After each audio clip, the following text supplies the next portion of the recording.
Yo guys, how you doing? We're back again with the Armiger Warglaive, and we're going to try and get a really decent push on tonight to get this guy mostly towards the finish line. We've got all of the armor pretty much done. We've got a little bit left to do on our checkered freehand we've got here. I've got another small freehand element planned that won't be on any of the other armor panels. But we've got the transparent black out again. So we're going to give it a try a different way. Let's see if I can get something going with that as we do some work on the main body of the armor, and that's where we're going to start this evening. Just going to pop all this over to one side. You see we've got our orange and our yellow ready to get those highlights popping on that freehand. But like I said, this is where we're going to start. In the chat we got Crownblade, Viking, Main Unit, Nemod, Crooked Grin, Datsun Dez, Abandons Lost Arms, Science Spy says, J-Man, I love you. Oh, cheers, bro. But, you know, keep it frosty. Don't get too excited now. So let's try this transparent black. Thanks for giving me motivation to magnetize my night. Absolutely, bro. It's got to be done. It's got to be done. Des, thank you very much for that host, bro. Much appreciated. And for the gloves as well. Probably going to end up using those tomorrow. Right, so what we do is we're going to paint this transparent black on as if it's a contrast paint. And we're just going to have a play. This is the entire point of this Acryl road trip. Although I'm going to thin this a little because, damn.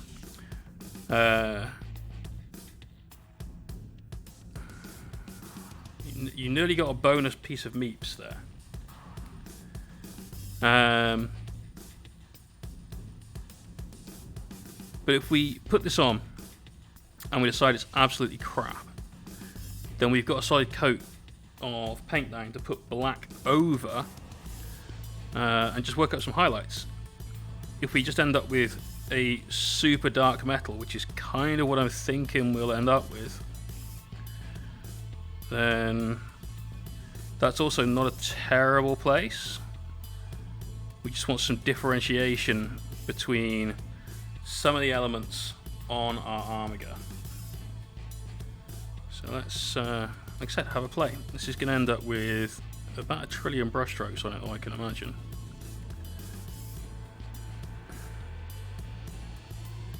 Probably just do 1 foot. We'll leave this to dry for a little bit while we block in things like cables and so on. Danny Tubbs! You're a lucky man. 8 months. I should charge you for my great company. Mate, you have no idea how much you charge me for your great company. You know, answering all those questions, giving you the lowdown on how to play knights. Those are my trade secrets, bro. Like, I can't give that away. I feel it's a fair trade at this point. But no, man, thank you very much for the support. Really appreciate it. Gumballina Craig, how's it going? I'll at you on Twitter if there's a video of it working. Nice, dude. Do it. Do it. Magnets are fucking great. It's one of those things that when you start using them, you're like, why was I not doing this? Insert a large number of years ago. That's always the way it feels. Anytime you discover something that's new to you that can help you with your hobby, you're like, why was I not doing this all that time ago?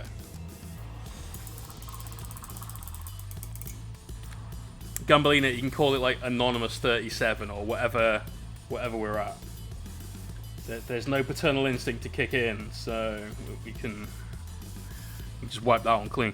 Right, we are definitely getting a very streaky surface. Really don't like that, so we'll end up having to just paint these all a different colour. But we will use this for things like all these pipes. Just quickly block those in. I don't really care if we get any of the bronze just showing through. It'll just give us an ever so slightly different look to those when we start doing our highlights on them and so on. I want to get this night finished by ideally Tuesday night stream, and we've still got the base to do for it.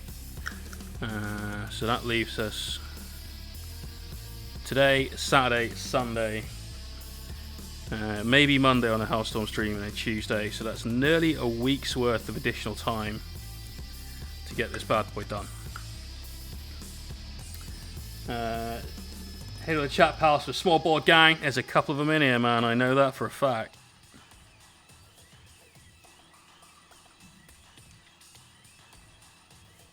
How many of you all use Facebook, by the way? Love them Tonic Bronze. Different, but looks really good, mate. I'll tell you now. That next to this, like, really starts to pop off. So I'm liking it too. I have not yet seen today's coffee time. I tend to watch Mikey's coffee time videos in the mornings when I take a little break. And obviously his video today was released at like 6-ish, I want to say. So I'll watch it tomorrow. And it's all about Death Guard and how Death Guard are causing a bit of a stir online. And are Death Guard the new meta? And fucking hell. Like, this is not a dig at Mikey at all. Got to create content, and you've got to create content that hits the right buzzwords to make people watch it. Totally get it. Sarah! How are you? I need to make an order for you. Soon, actually. So, I'll drop you a line tomorrow. I need some custom grass tufts, though, if that's possible. No real rush on them, but I just want to make sure I've got them ready for when I need them.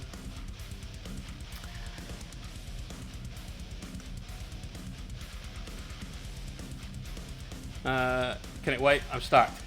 I mean, like I'll need them in a month's time. But if I can speak to you in the next day or two, you can message me when you're free, if that makes it easier. That'd be great. I'm glad you're busy, though. Always a good sign.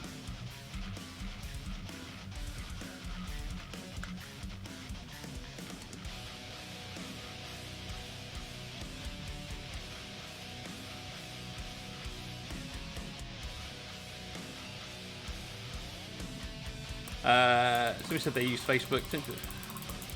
So I'll get back to what I was asking in a minute. There's essentially homebrew chat dramatically through chat polls and spin on what was wanted to use to it. Just run them as white scars. So Des, I once magnetized loyalist space marines to use them as chaos marines. So I magnetized a couple of different heads. We did a couple of different shoulder pads for like chaos marine or loyalist marine, and it was all because, bear in mind, this is back in 7th edition, where Marines were still not brilliant, but they were good. Like, if you played certain formations, they were really strong. If you didn't, then they weren't. But I got asked to tone down my armies too much. I went, you know what, fuck it, I'll just play Chaos. I'll just swap the heads off and a couple of shoulders and done. And I magnetized about a third of an army like that before I was just like, I'm done. Awesome, Sarah. That's cool. That's cool. Have you got much usual stock in at the moment, or are you running low?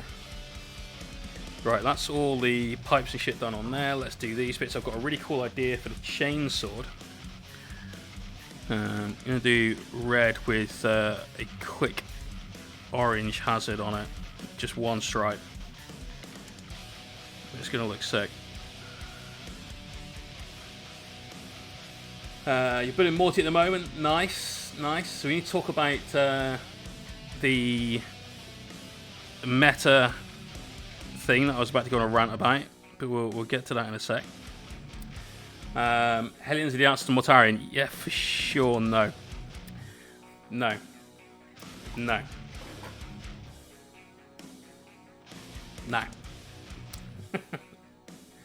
I'm going to catch Morty on Sunday. There's no problem. It can't be fixed. Application of enough blood claws. They're all dead. That's it. They're all dead. Stocks look good. How do customs bachelors are magical? Brilliant, brilliant. Lee, how you doing, bro? Right. So let's talk about the original question I asked, which was who uses Facebook. I have a Facebook account for the business. I hate Facebook. I don't really use it at all. I'm just not a social media person. Not really.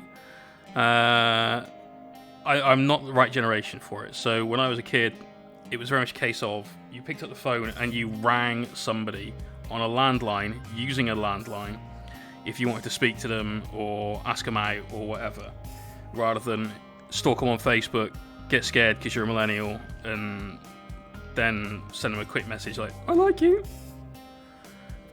I'm not about that. But the other day, somebody, it was Muad'Dib, shared a Dark Angels post that I made. Let me see if I can go to the insights thing again. How did I find that before? I have no idea how I found this before, but was it on my profile? I think it was on my profile.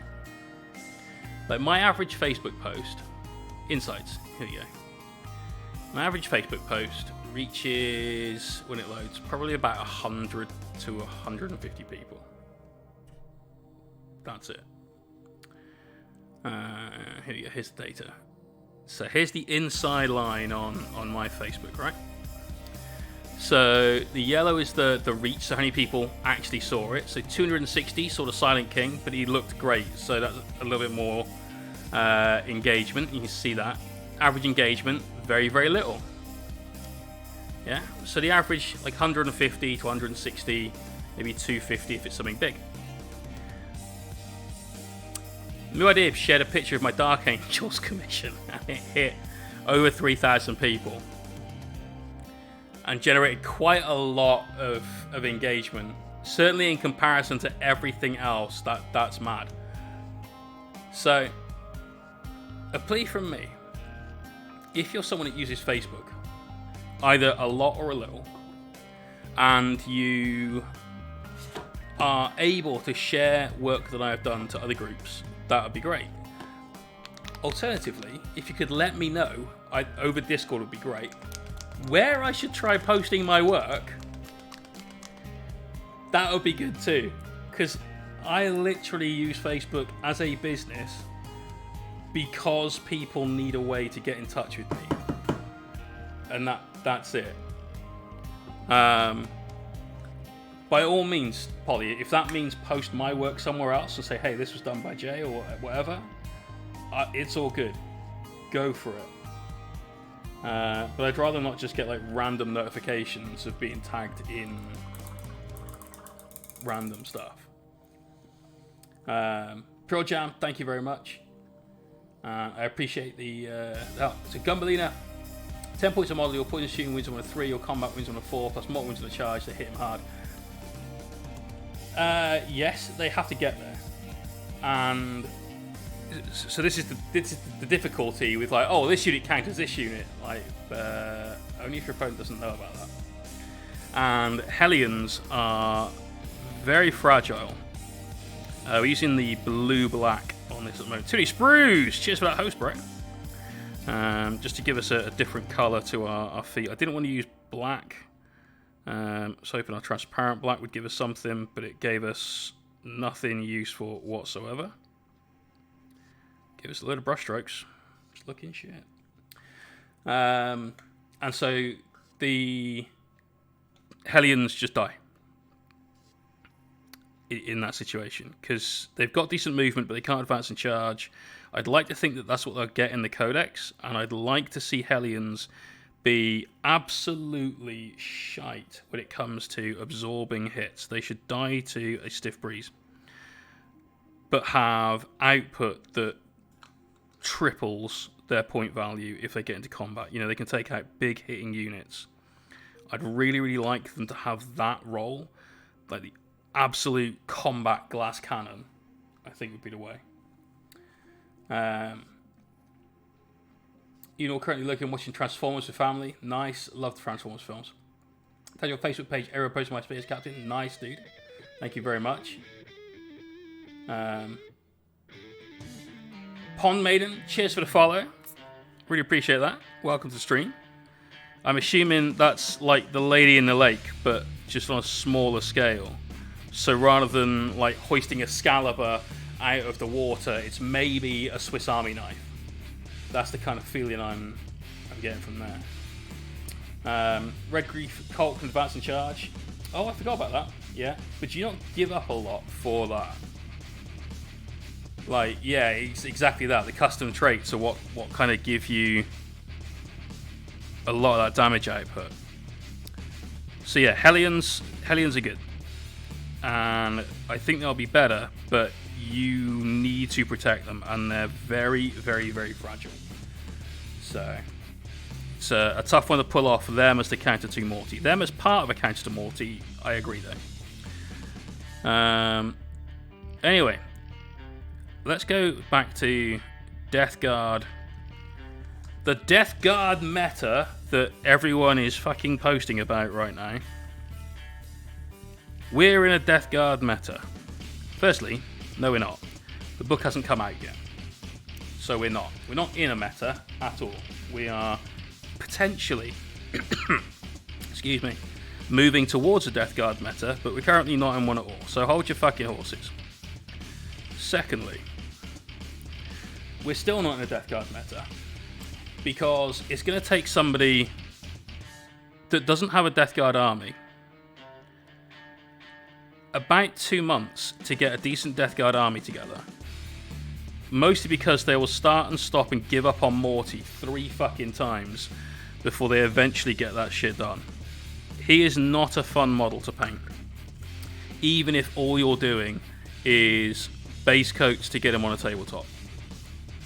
It's really unfun. Then you've got the rest of the army to work out, and so on and so forth, and people still haven't worked out some of the best combos from the Codex because you haven't had time. Just haven't. So we're still not a Death Guard meta.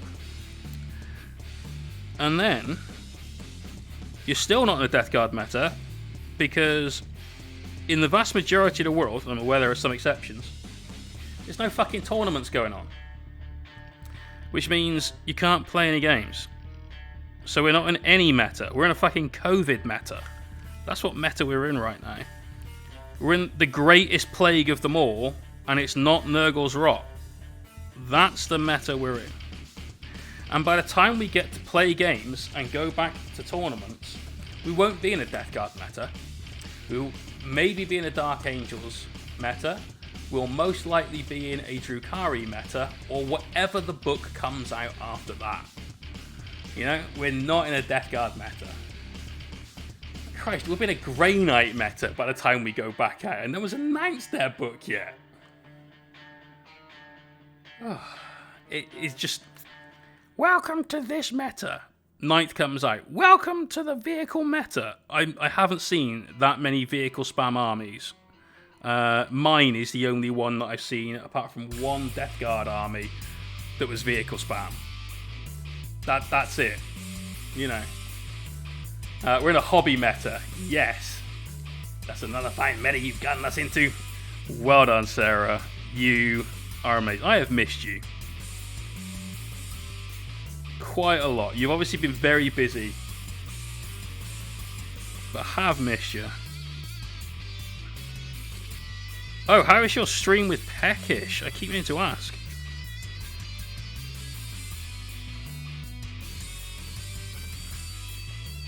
I think Morty's the first big hit is a chance of surviving turn 1. Not true. It's rare that I lose a knight turn 1. And it's usually only if I'm playing Blood Angels. And that's because they've sacrificed a Smash Captain in. Hey man, I heard you like meta, so put some meta in your meta so you can meta while you meta. You missed the fact that you can put that in a sandwich with some cheese and have feta while you meta. I was going to say, you know, what the fuck's going on in the world meta? Yeah, exactly. So all these videos that every channel is doing, and they have to, so I can't blame them. But all of these videos, just like chill the fuck out.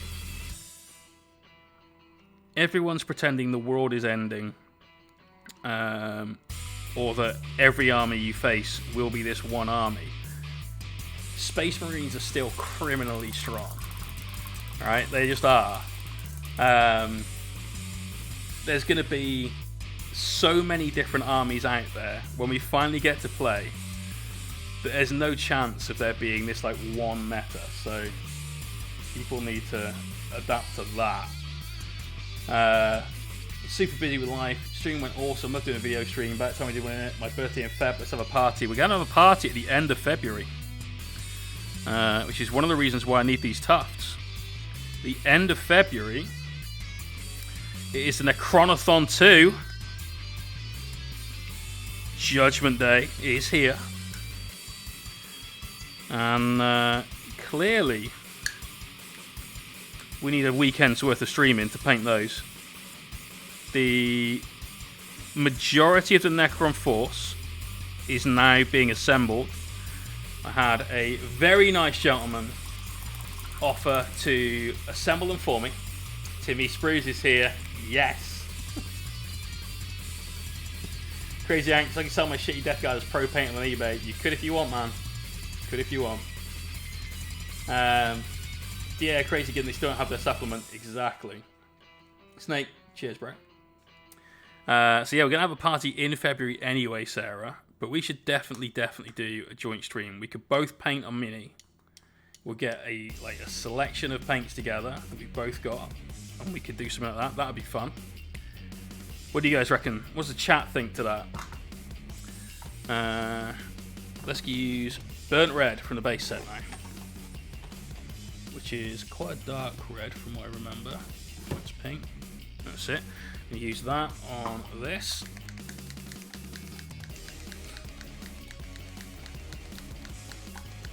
Everyone will cringe at me doing everything wrong. No. I mean, I might, but everyone else will just be extremely supportive of you. And the fact that you've been courageous and brave and come on stream to paint in front of everyone.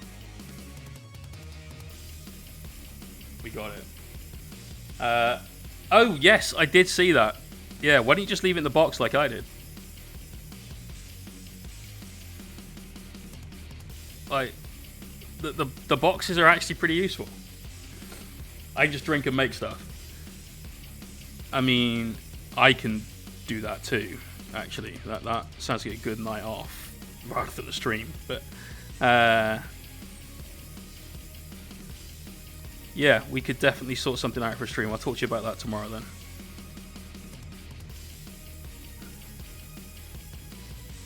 We could do custom basing. Custom base challenge. That could be fun.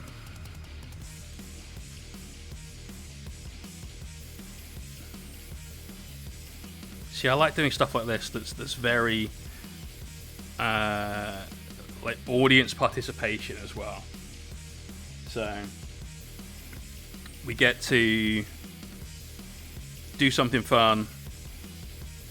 The audience gets to help decide on a winner or throw some extra challenges up or something like that. That's just great fun. Roback, how you doing, man? Doing well. We're doing well. Color Scheme Mechanicus, Odd Night Household. You tell me. we're doing Household Vice City, I guess. That's what I get out of this. Vice City. This was the giveaway from last month. And this was won by Tilts. This was in the mystery box. It had been sealed in the mystery box since November. So they're going to look sweet. Yes, mate, they are. It's just this one, though, so a one-off. Which is one of the best things about doing the giveaway minis, is usually the person that wins decides on the colour scheme and doesn't give me too much choice. It means I get to paint one mini, and that's it. We're good to go. If I start my House Vice City Custom Nights chapter, I guess, yes. Before we went on, I was watching classic episode Grange Hill. Fucking hell. Zen, how you doing, bro? Good God. I don't think I've I have watched Grange Hill. Wasn't that the thing with fucking Anton Deck in it? Have to recreate it over at least 3 more nights. No. You need to at least 5 more nights. And anywhere up to and including another 13 more nights. Because you can fit 14 Armigers in a 2k detachment. And I want to have a play with that. Now that all the Forge World books are out, now that all the FAQs are out and stuff, it feels a little bit more interesting to me than it did a couple of weeks ago. Because your opponent can still get grind them down. No, bring them down. That was Biker Grove. Biker Grove. God, their fucking Anton Deck was on the radio earlier on, driving back from other halves. That fucking PJ and Duncan.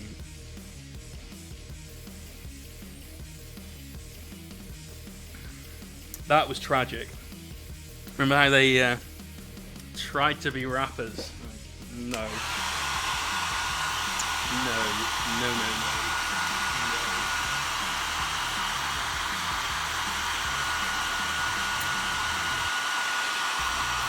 Sarah, I think Gunley is totally right on that.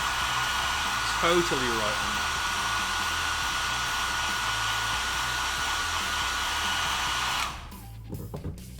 that. Actually, Tilts, that's a trick question. Like, I dropped out. I'm a university dropout. You don't need to do university work. Don't fucking drop out. Do your work. Trust me. I got brain damage for a living after doing that. So, you know. Stay in fucking class.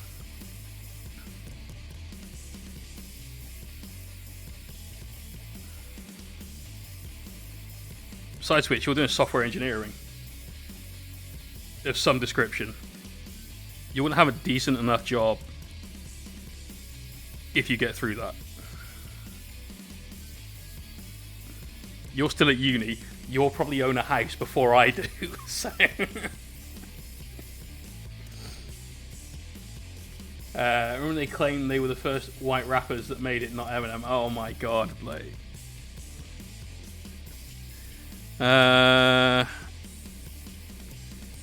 Just no, still. Unbelievable amounts of just no.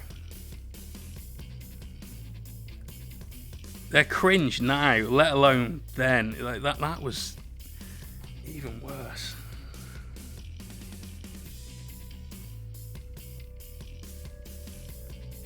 Right, getting a decent coat of this red down. We're going to do a quick blend up of this red. Just to give us some degree of transition on this. Nothing crazy. And we could do it with the airbrush if I was feeling super lazy, but we won't. Essentially, we just mask off this area quick. Fire the airbrush up. And fade the red up one to the other. But it'll only take 10 minutes to get a okay blend on this.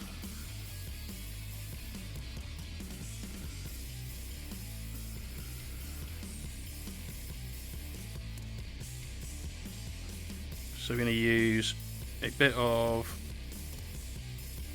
this mixed in with mahogany. We'll shade down. Then we will take some of this red and their brighter red, which is the Firol red, and we'll work up, and then we'll come in if we need to and glaze this over a mid-tone rather. Gorgon Chain was fantastic. Oh my god, was it? Cybersecurity, you get to break into companies and tell them why they should fire their IT admins. I mean, sort of.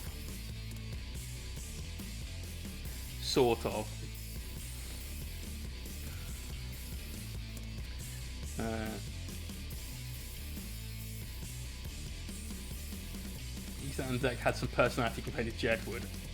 Ugh. Bands of Storms, you take care, man. I didn't even know who Jedward were until I watched. Oh fuck! It was something like 8 out of 10 Cats or Mock the Week, or no, it wasn't Mock the Week. I don't remember, but it was programmed very much like that, and it was something that I saw on YouTube. It just popped up, and so I watched it. And I saw these two complete dickheads.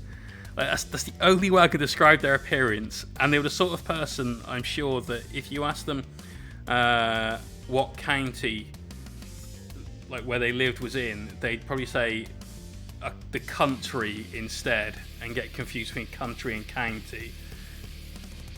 And they would probably say England is a county or something like that. You know, that's how much of a bellend they struck me as. Carmab, how you doing, bro? Oh god, just tragic, utter tragic. Right, so if anyone saw the how to paint white video, you'll recognise this kind of blending. We're just keeping the paint relatively thin, but it isn't a glaze, and we're keeping all our brush strokes going in the one direction. That's another shit band. And as long as you don't put too thick of a coat on with this, you can get away with it. It's not going to win you any awards, but always work in a direction of least to most impact. So we want the darkest point to be down here at the bottom. We're not wet blending, we're not glazing. We're just taking some more mahogany and mixing that in with our burnt red. And do the same again, just further down. So just a little bit less there. Same this side. You see we're about half of that initial amount, yeah? And then we're going with just mahogany mixed in with a tiny bit of that transparent black to really darken it down.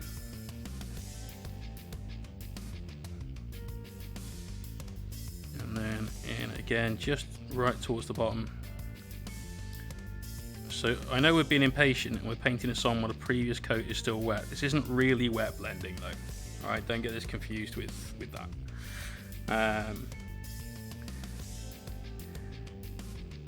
I remember Mark Lamar just ripping the piss out of him and getting fucking angry at it. Brilliant. Mark Lamar.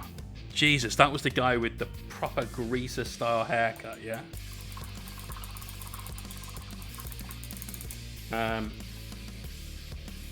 His rapper friends in work used to talk about it seriously, but I think it was one of them, the Biggie something, I think it was Morris. No idea. No idea. Rap isn't really my scene anyway. Though I like some. I don't mind Eminem. I don't mind Jay-Z. A little bit of DMX, you know, stuff like that. I can listen to it. It's just not something I'd necessarily choose to listen to. Right, we're taking some of that bold feral red. We're going to do another mix up with the burnt red predominantly and that feral red. And then we'll work the other way. So again, keeping our brush strokes all in the same direction. I want to thin that out just a little bit more because this feral red is very fierce.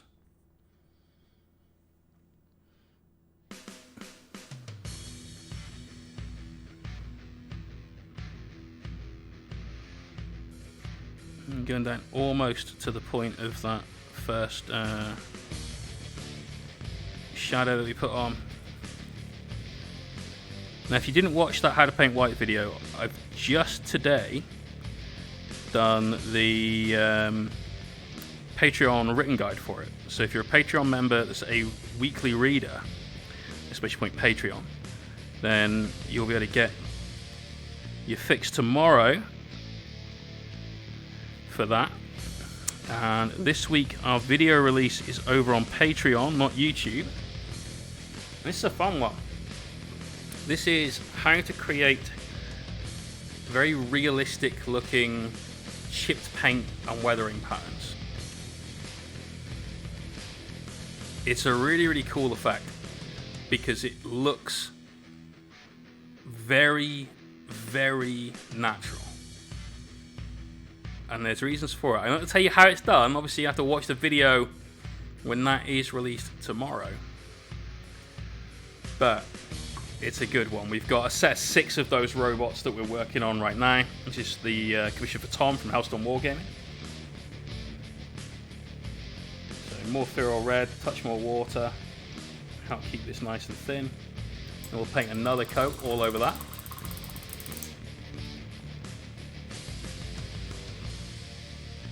So again, work up from about here. I'm just going to do a quick striping along the bottom around there to help us get our edge nice and bright. You can see none of this takes a lot of effort. It's not really a lot of work. We're getting a blend that is by no means perfect, but is doable. It's quick. It's giving us that right effect. So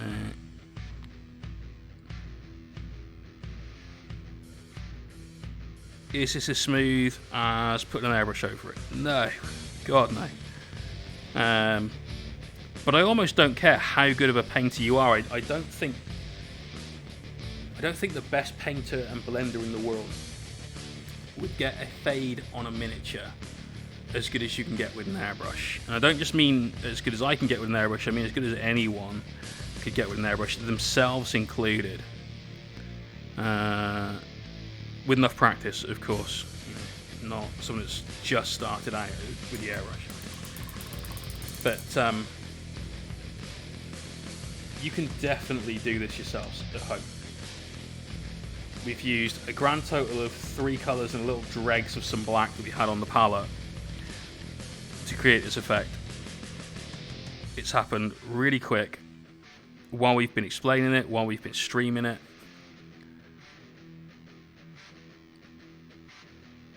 So everyone can do this. This is exactly how we did the How to Paint White as well. We just did repeated coats of grey mixed in with white until we got very close to white. Then we shaded it. Then we put in a quick edge highlight of white ink.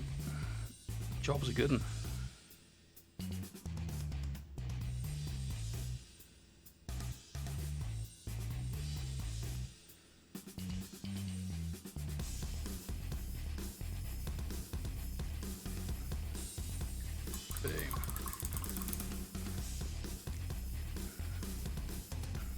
Not bad. Not perfect, but it's alright. That's all we need, is alright. Now I'm going to take some of that transparent black, drop a little bit of that burnt red into it, and a little bit of mahogany into it. And we're going to use that to hit our recesses with. So let's just pop in down this line.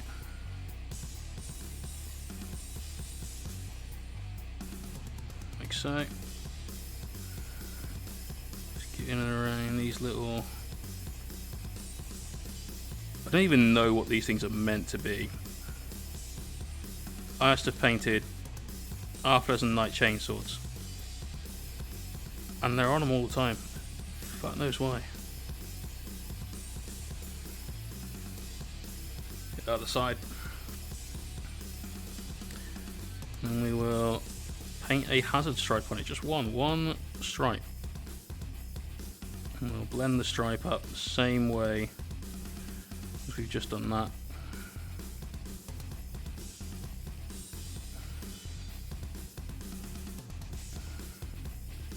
So let's work with, was a burnt orange or something in one of these boxes? Is it this one? Burnt sienna. Burnt sienna we started with, I think. And burnt orange is in this box. Burnt orange, that's what we're going to use. Tech texture, only reason for it to be there. Yeah, fair enough. Fair enough.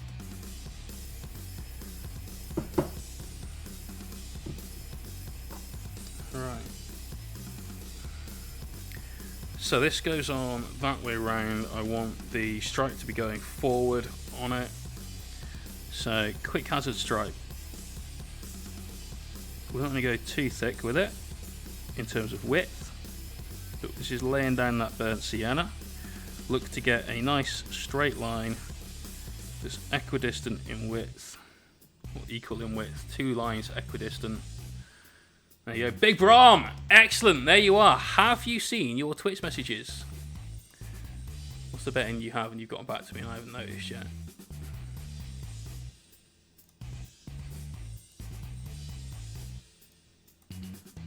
No, you haven't. You haven't yet. Big Brom, check your Twitch messages. There's a reason. There's a good reason why you need to check your Twitch messages, mate.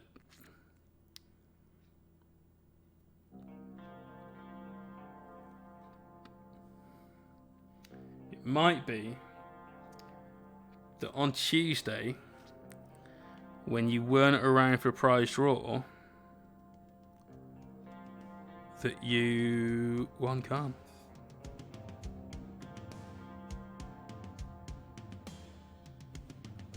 Congratulations, brother. Well done.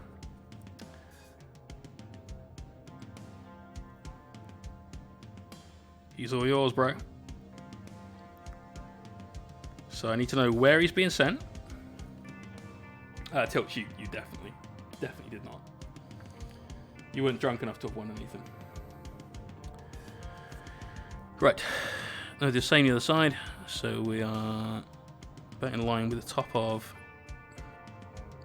these. Fucked off, no way. Well, alright, fine. You didn't win it then. Have that. Yes, bro. He's all yours. Congratulations. I just need to know where I am sending him.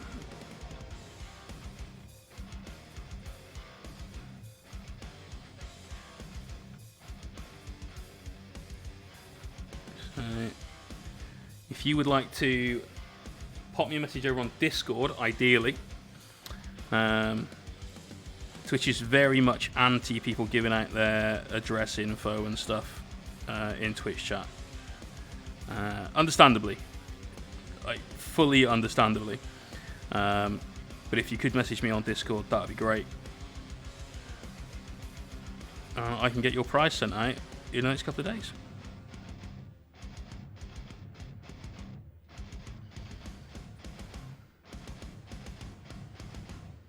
Yeah, that's about right. Brilliant, bud. Brilliant. And thank you very much for joining in on my birthday. Thank you for being part of the celebrations. And I hope you enjoy Khan. Do you have an army he'll fit into, or is he going to be a display piece for a while? Until cows get good, of course, you know.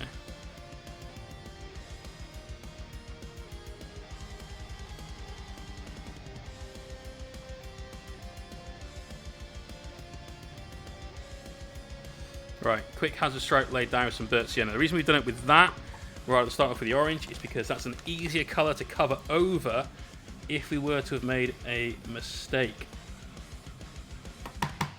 These are really leaking today. Like, this is what we're getting. That's just not ideal. Old man Jay, fuck yeah, man. Sarah Gumbleader, we absolutely did. Had a great birthday.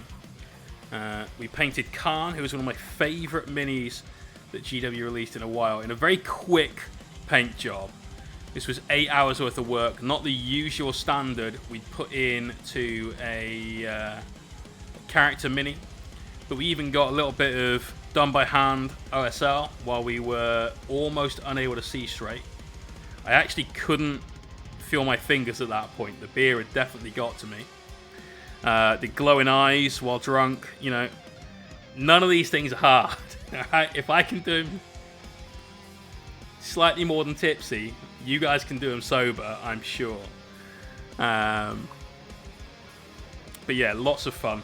Lots and lots and lots of fun. Well, you know, you've got to do the books. Got to do the books. I need to start looking up into how to do all that sort of shit. So, but I like math. I love math. All about numbers. So I'm sure we'll be alright when it comes to filling in books and forms and ledgers and spreadsheets and all that shit.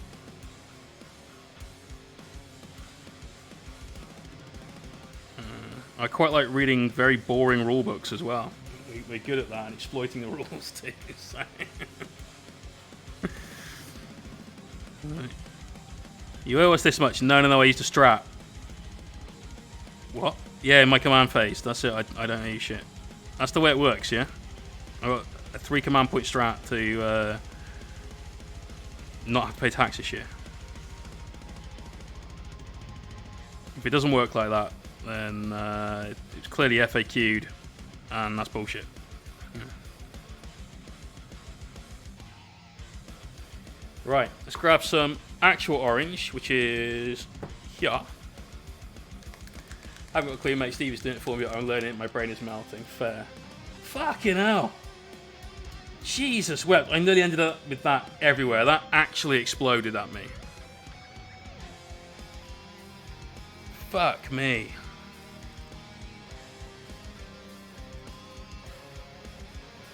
We just got that in the wet palette before that fucking burst. We're back on the fuck these Acryl lids train. Right, so we're working up some orange and that burnt orange. I'm going to use this couple of coats to get some glaze up. By the time we get around to using just orange... Mate, leaky tip. That was a fucking paint ejaculation. Alright? Orange paint. With the thunder... It's like a deleted scene from Hancock. You know, shotgun through the roof. Yeah, when we start getting around to just using the orange itself, that's when we'll go back to doing the freehand on the carapace, which we've got just here for reference. So we've got those checkers to do. And we want that finished off this evening. We want to get these lenses / windows done. Although, actually might save that for off stream and record it for a future video. That's not a bad one. White Ink episode 2. I mean, fucking early. Nick, how you doing, bro? It was good to see you earlier on. It was very weird. It was very, very weird. But that's the only way you can meet a person. No. Work related, so you know, legal. But yeah, it was odd. It was odd. But next, the guy, the absolute mensch that is assembling the Necrons ready for the Necronathon. So he picked up, let's see, what was it, 20, 45, orange, you glad you managed to catch it? And get out. I'll let you stay if you can rhyme something with orange. That's it. You say you're going to do the window and the Argo thing this evening. What's the plan for that? I might do it this evening, but I might also record it. I've got a video that I've recorded some footage for how to paint lenses and gems and things along that sort of ilk, and might use that. Minge. Brilliant.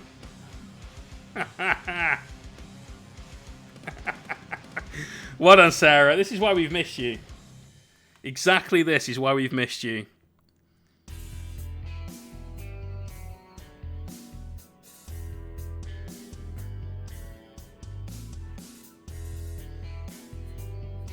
Cringe.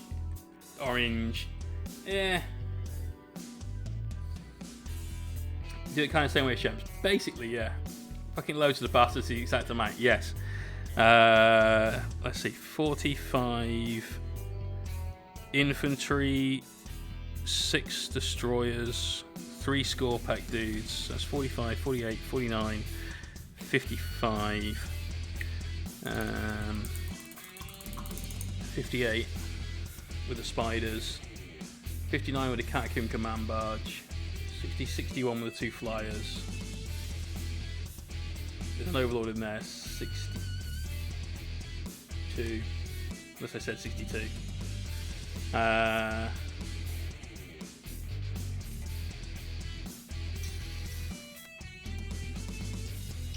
Yeah, so 62 odd. And then we'll also be painting in that weekend stream the Silent King, 3 Locust Heavy Destroyers, 3 Canoptek Doomstalkers, and I think that's it.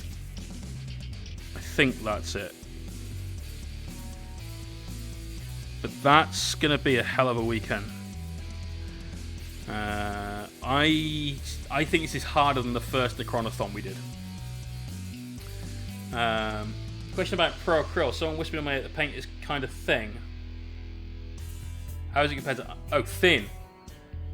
Army Painter paint is much thicker than this. Army Painter paint is like fucking custard. It's awful. I hate it.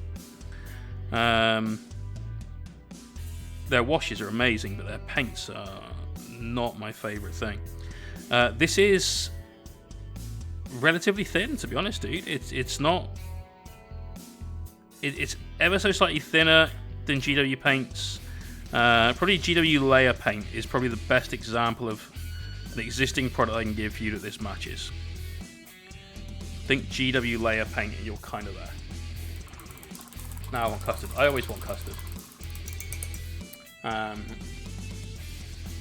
In fact, my other half came up with a recipe for custard on the fly not long ago, just because she had apple pie for dessert. She said, "What do you want with it?" I said, "Custard." She went, "I don't have custard."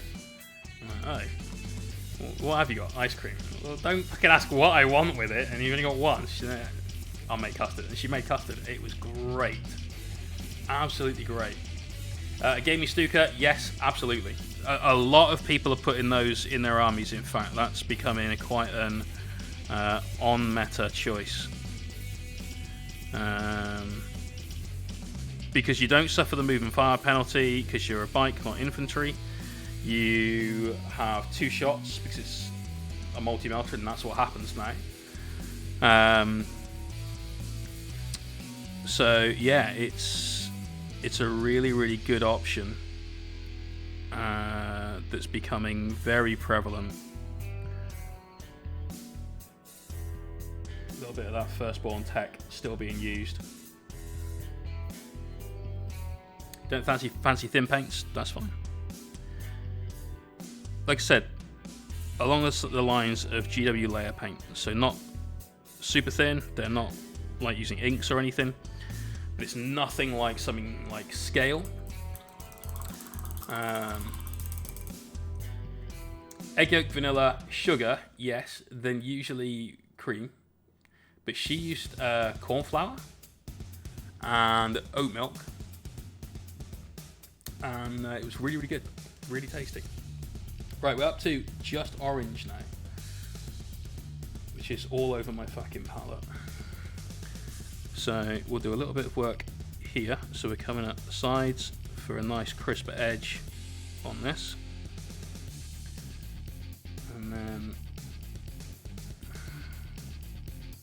a little throughout this highlight area towards the middle.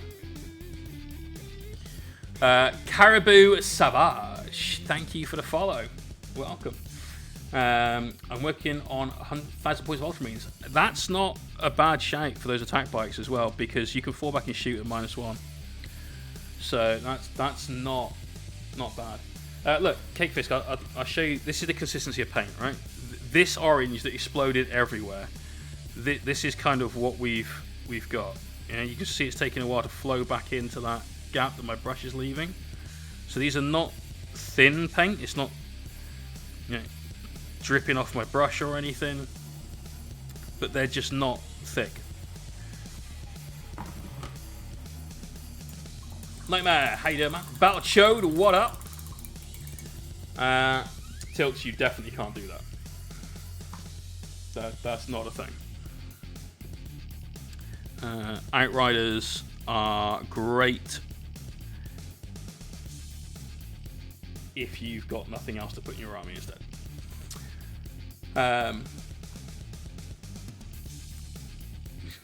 Explode talk where you shake them over. Yeah, definitely. We're gonna have to start like popping the seal a little bit by unscrewing the top, letting it just for a sec, and that's annoying. That to me is irritating. I don't want to have to do things just to put paint on my bloody palette. I shouldn't have to do that. But it is a side effect of having that perfect seal, and therefore keeping your paint fresh for longer. So I understand why it happens. It's just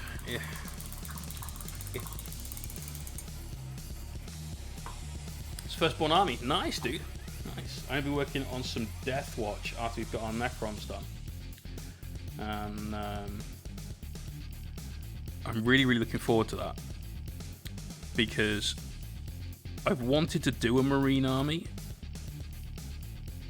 Well, that's not true. I've wanted to redo my Marine army. So I've got a full Primaris army, which I've said a few times on stream. I'm going to sell it. So we'll put some pics in Discord, offer it up to somebody from the community first before we go to eBay or trade groups or whatever else. And I'm looking to sell that and basically replace that with a Death Watch force. Sarah, you take care. Have a great evening. Speak to you tomorrow.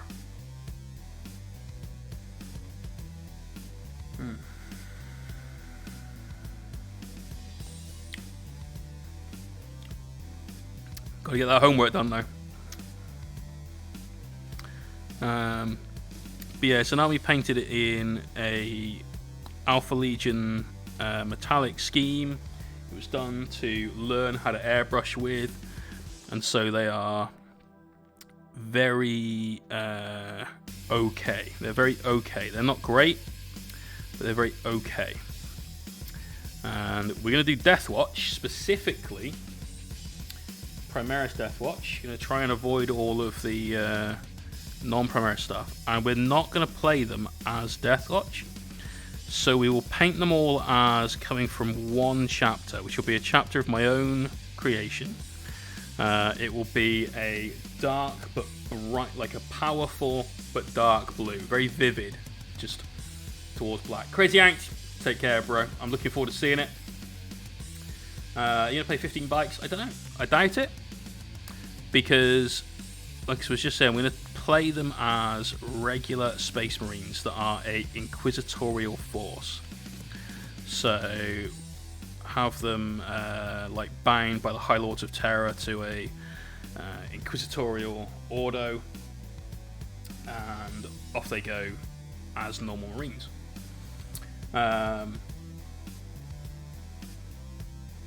ACOD, that sounds cool. That sounds cool. No, neither of those two. It would be the Death Watch kits. So we'll have the silver shoulder pad and the silver left arm. But then the rest of it will be a specific chapter color scheme. So blue and bone all over, including their own shoulder insignia. And because they'll have the Death Watch shoulder pad, I'd feel perfectly okay using them as actual Death Watch, because Death Watch are now part of the Marine Codex.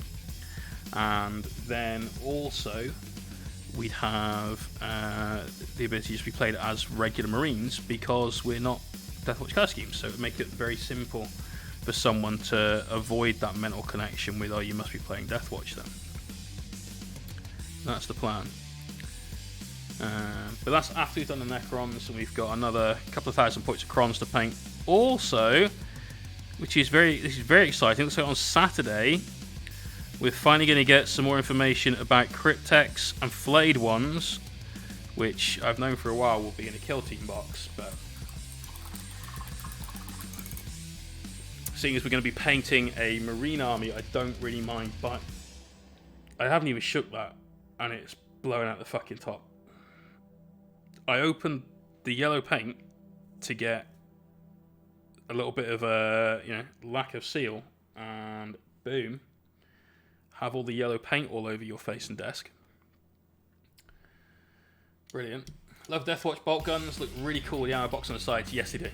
Yeah, they really do. Who decided to kill the image yet? Probably Marines, which is why I'm okay about it. Because buying a Marine army, we'll have extra Marines to go with the Marines that I've got from Indom, from a few other boxes that have sort of come my way over the last however long. And so we're going to use all of those things finally.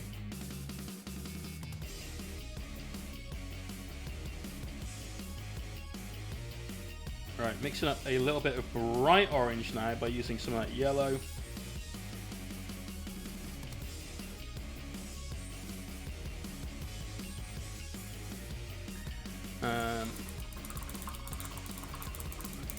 Can't believe that's grim.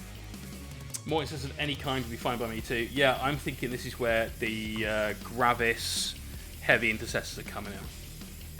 So, Feed Punk, what up? How you doing? Welcome back. Just doing a little bit of blending on a couple of small bits of freehand. We've got this chainsword we're working on. Just a single hazard stripe. Just doing a quick blend of orange and yellow. Just to build that up in power and intensity. So yeah, I reckon heavy Gravis intercessors plus flayed ones in the box.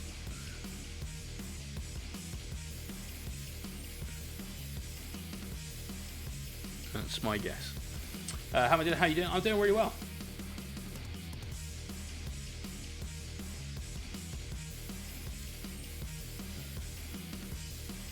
Well, what's for dinner?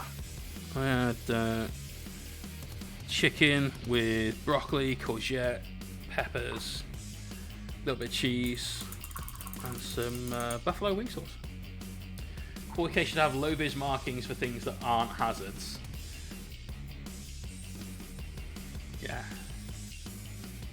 Yeah, definitely. A chicken in a Yorkshire pudding thing. What? Can't have Yorkshire puddings like having beef. That's the law. Everything is a hazard in 40k. I mean, that's mostly true. Blue stripes, this spot is actually safe. Yeah, great. You won't see many of those. Wow, that's coming up really thin. Went fine over the chainsword. For some reason, having an issue here.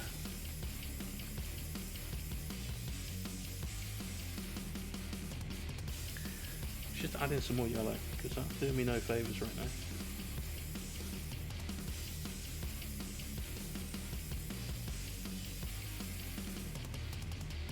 Definitely gone up at least one step change in this. This is homemade tone in the hole, which I just had. That's good. That's good. But that's not a Yorkshire pudding. That's batter and sausages. I know it feels like a Yorkshire pudding, but it isn't. Yorkshire pudding, it's an accoutrement to beef. Used to make banging Yorkies at a pub I worked in. For Sunday service, me and Jarek, who's the Polish lad that I worked with in the kitchen, he was fucking great. Absolutely loved this guy. He was great to work with, hard as a coffin nail. We'd start at 6 a.m. on a Sunday morning. Bokaj, 1983, thank you for the follow, mate. Welcome. And as soon as we get... He would arrive in the kitchen at 6 because he would also be cleaning the front of house with his wife, Sylvia, who was our pot wash at the weekends. He'd get the oven on. The night before, I'd have made up Yorkie batter so it could sit all night and, you know, get those gluten strands forming and start to really become its own thing. And we used to make that Yorkie batter with 3 kilos of flour, 3 pints of milk. You can imagine how much this we'd get through. Strength 10 Gaming, thank you for the follow as well. Yo, Twitch, I know I love your work on Instagram. Hyper inspiring. Oh shit, dude! Cheers. Yeah, I always put my my Twitch link below the posts and stuff like that when it's the go live stuff. So I'm glad you found us. We've also got a Patreon and a YouTube as well, which also usually linked. But thank you for getting here. CGS for stacking again. Cassie has been eating Watsits again. What? Firstly, that's not me. That's my other half. She's the Watsits fiend. I can't really stand them. I hate that kind of fuzzy feeling it gives your teeth. But anyway, Yorkshire puddings would be out of the oven by maybe 8:30, and then it'd be kept in a plate warmer with a tinfoil cover on all day, keeping warm. God, they're amazing. The best. Seeing the master do as well. I'm not sure about that. Orange fingers, Jay. Oh, what? Oh, that's gross. Fucking orange paint blasting everywhere. I hope to God I haven't put any of this on a Mini. Fuck's sake.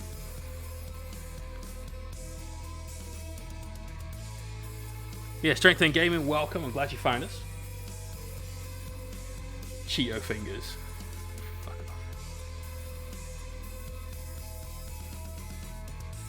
More like the Pro Acryl hands.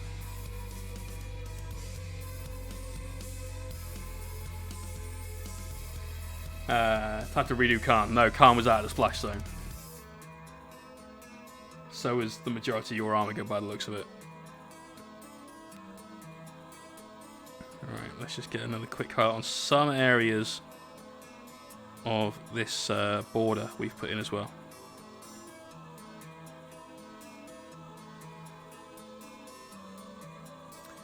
Cheeto dust color can't. That's just dust clouds and mud. You know, he's fighting on a demon world that's slightly Mars themed. Korn's got them training for a fight against the Mechanicum, so you know, wants to school them in the home field of the AdMech forces, so they don't have too much of an advantage. You know, it's like when you train for the Olympics or something, you go to where the Olympics being staged, do your running and so on, acclimatization training. That's what Khan was doing. He's okay. He's okay. Did he get out of work? I did get a guy to work with to eat a packing peanut because I told him it's a giant plate. No. Gross. So I keep all my packing materials in the garage. And the other day I brought in a handful of packing peanuts that I had saved up in a bag, and I dropped a couple on the ground. It was wet. Those things absorb water. I didn't realise this. And when you touch them, they become sticky, super sticky.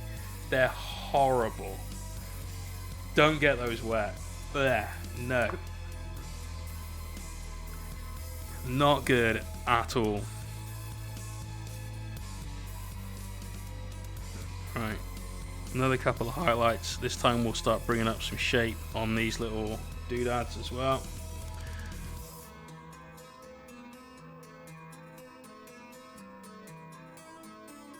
There we go. So you saw how this blend was created. Super easy, super quick. All of this done by hand. We've still got some gradients on there. Is it going to win you an award? Probably not.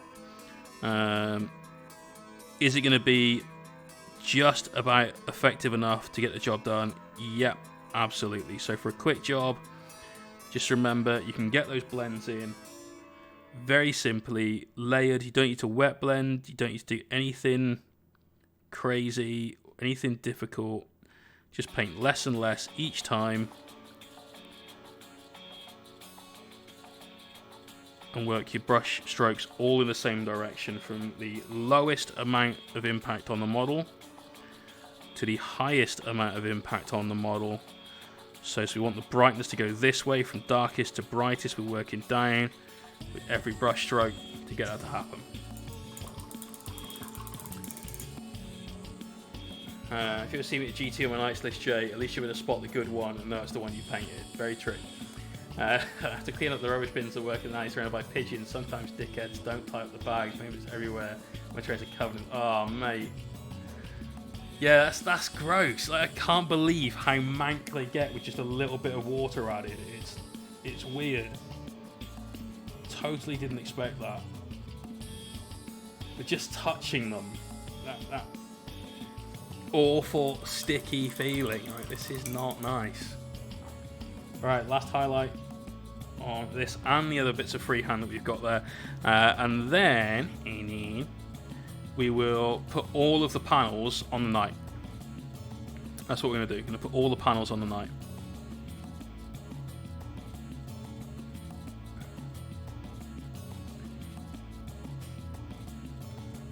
Slimy texture. They're very slimy. I think that's probably what it feels like picking up a slug. It's just... It's not natural at all. I mean, the thing's made of fucking plastic, basically, so clearly not natural, but you know what I meant.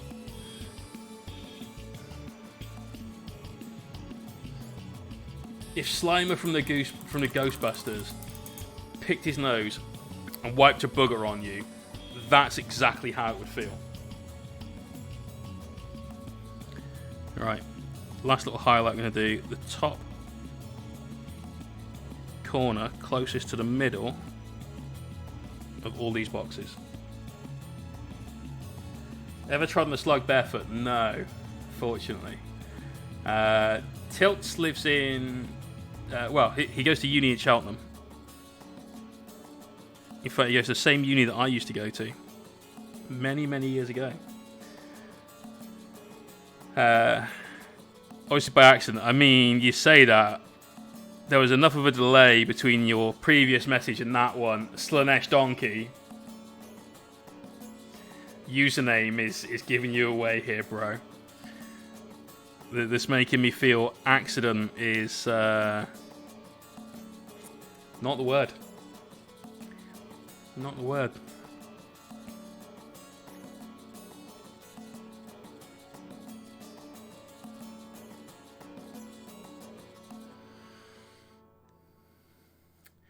Suspect, yeah, totally sus. Totally sus.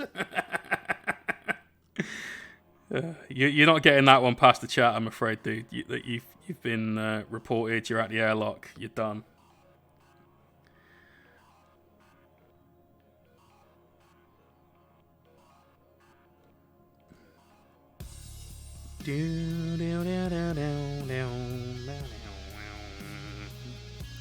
Just one last little highlight on here. It's just giving us a little bit of added interest to our freehand. Super easy to do. You saw how we got these blocked in. It takes a while to do checks and get them neat and get them tidy and everything else, you know. But worth doing, you know. Happy days. Right, let's clean all of the blue tack off these bits and then we'll get these on the knight. That was pretty good. We might have a few little bits of trim to clean up at the sides, but that's pretty straightforward. Blue tack and shot glasses for the win, guys. I'm telling you, this is the future and the past. And on mute, prick.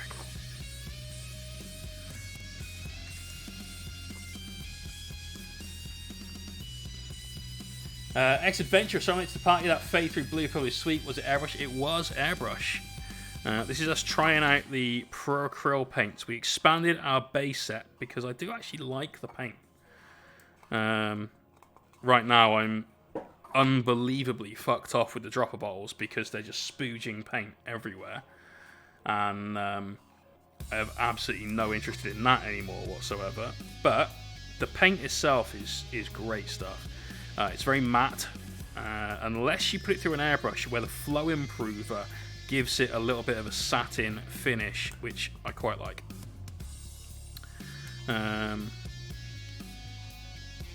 It's not the fact I like it satin, that came out wrong. I like the fact that you can manipulate its finish with something just as simple as adding flow improver to it. Also, great little holders, tiny little bits of sprue or little bits of plastic and so on.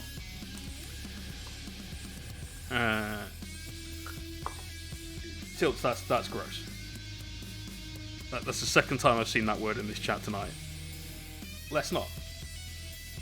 That's the third time, Gunbeliever. Let's not. Brady's painting return after about a 25-year break was all new to me. Fair enough, dude. I think everyone ends up with a break from the hobby at some point, and if you haven't, you just haven't had yours yet. But there'll be a time where you, for one reason or another, are just not hobbying for a while.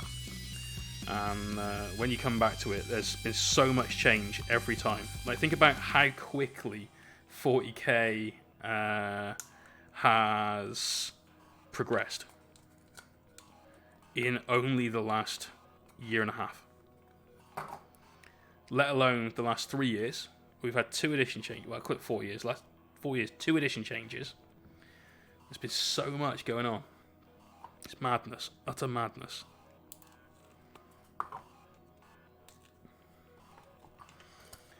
Came back and Elder completely changed names.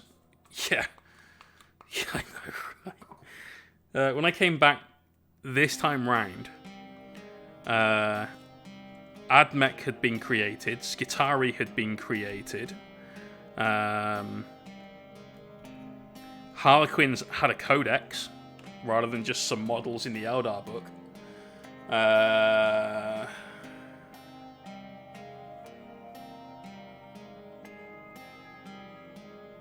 think they were all the big changes.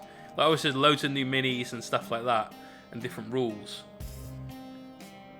But I think that was the biggest changes.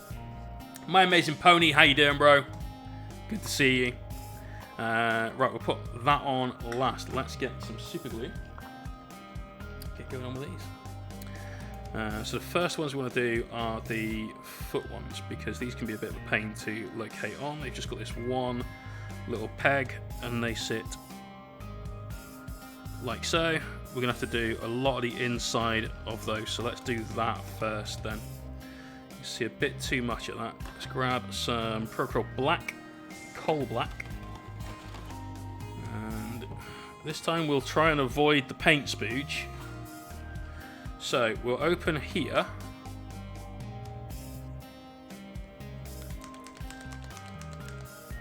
and then open up the top. No, still a little spooge, not so much, but it's still there. So that doesn't solve it. That doesn't solve it. It was a tip from Jason, and this time out of the box it hasn't worked. During one of our tournaments, a French guest at the hotel one was asking where the templates had gone. Yeah, I can imagine.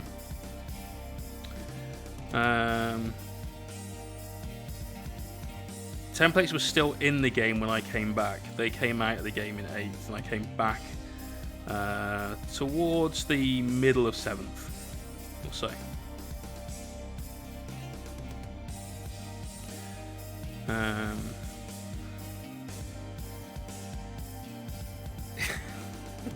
Hey, username checks out, Gunbeliever. Should I take a break for Dark Mech to release? All of you need to take a break for Dark Mech to release. That's a big power play. And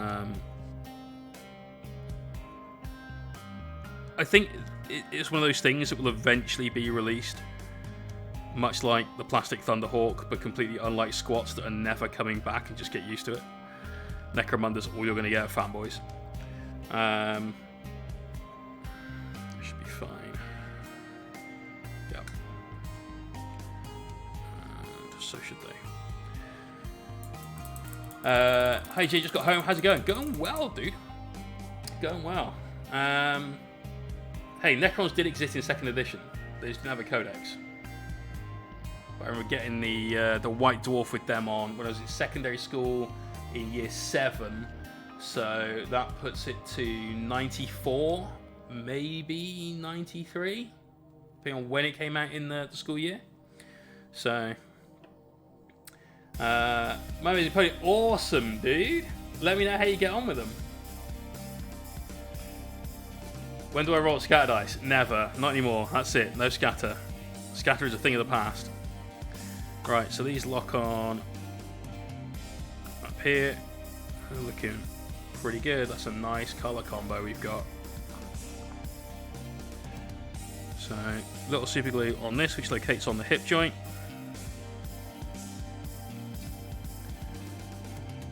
And on this, which locates on the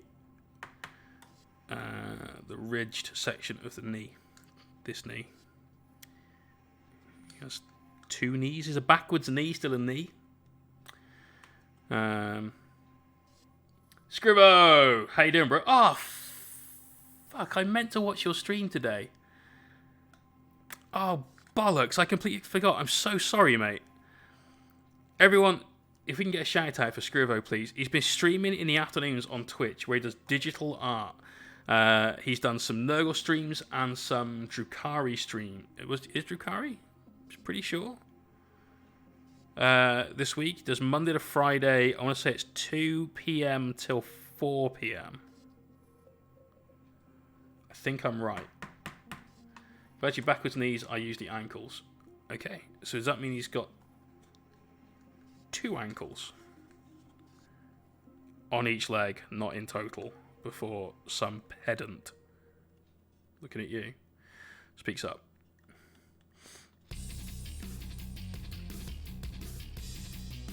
There is no Scrivo command anymore. I need to recreate it, I'm afraid. Basically, I hadn't seen Scrivo for a year, almost. I was tidying up the commands. I'm like, I guess we don't need this one anymore.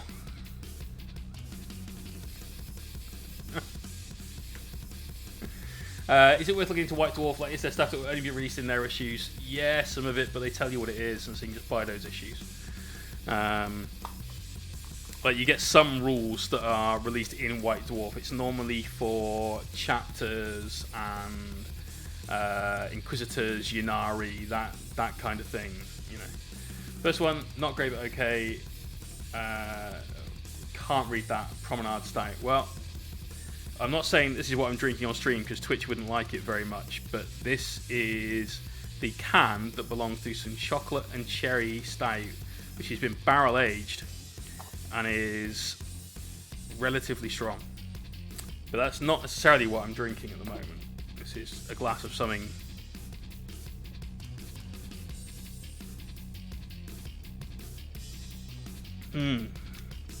It's very tasty though. Little tartness from the cherry. Mouthfeel is a little bit like cocoa powder, just a little. So it's just a little dryness. Definitely has absolute bags of chocolate, but it's more like cacao nib than like your milk chocolates and stuff like that. So, first is brewery, second is the name. Gotcha. I'm still never going to be able to pronounce Promenade Stout. That I've probably got close to. You know. Location is a great brewery. Yeah, their stouts are pretty banging. Haven't had any bad ones yet. Had some that are not quite as good. But nothing that's been bad.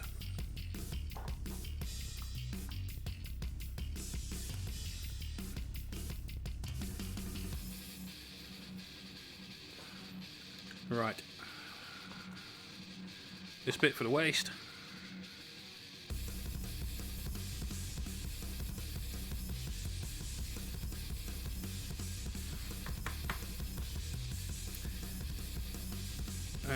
You got the name? Okay, that'll do. That'll do. To be fair, that one I feel was the easy part. The other one doesn't even have characters that I recognise all the way through the word, so I'd like to by a vowel. The name is Go for a Walk Stout. Okay, cool. Very cool. Right, let's locate in these bits now. So these won't be glued. They might be glued at the very, very end once we've got everything painted up, if there's a particular pose that I think looks good for it. But to be honest, I almost never glue these things in, just as a little bit of posability. And we've still got the option of putting our weapon arms through any angle because we cut off those pegs essentially. Let's pop these shoulders on. Actually, you can't pop those on. We need to pop this on first, and the shoulders glued down to it. Now, frequently with these night kits, these, despite being put on exactly right, form a bit of a pinch point. So you've got to be able to get that through, ideally without scratching the shit out of it. This is going to take a little bit of brute force because those are coming a little bit too far. Now, GW doesn't really care about stuff like that because when they give you their assembly instructions for it, you glue this all on, so it doesn't matter. But painting it assembled is, frankly, a fool's errand. There's no need for that shit. So we'll pop that on in about the right place, and then separate those as much as we can and just give it a little bit of pressure to get through.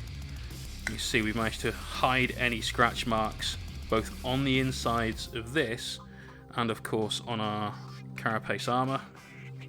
It's nicely settled in place, looking good so far. Let me attach these.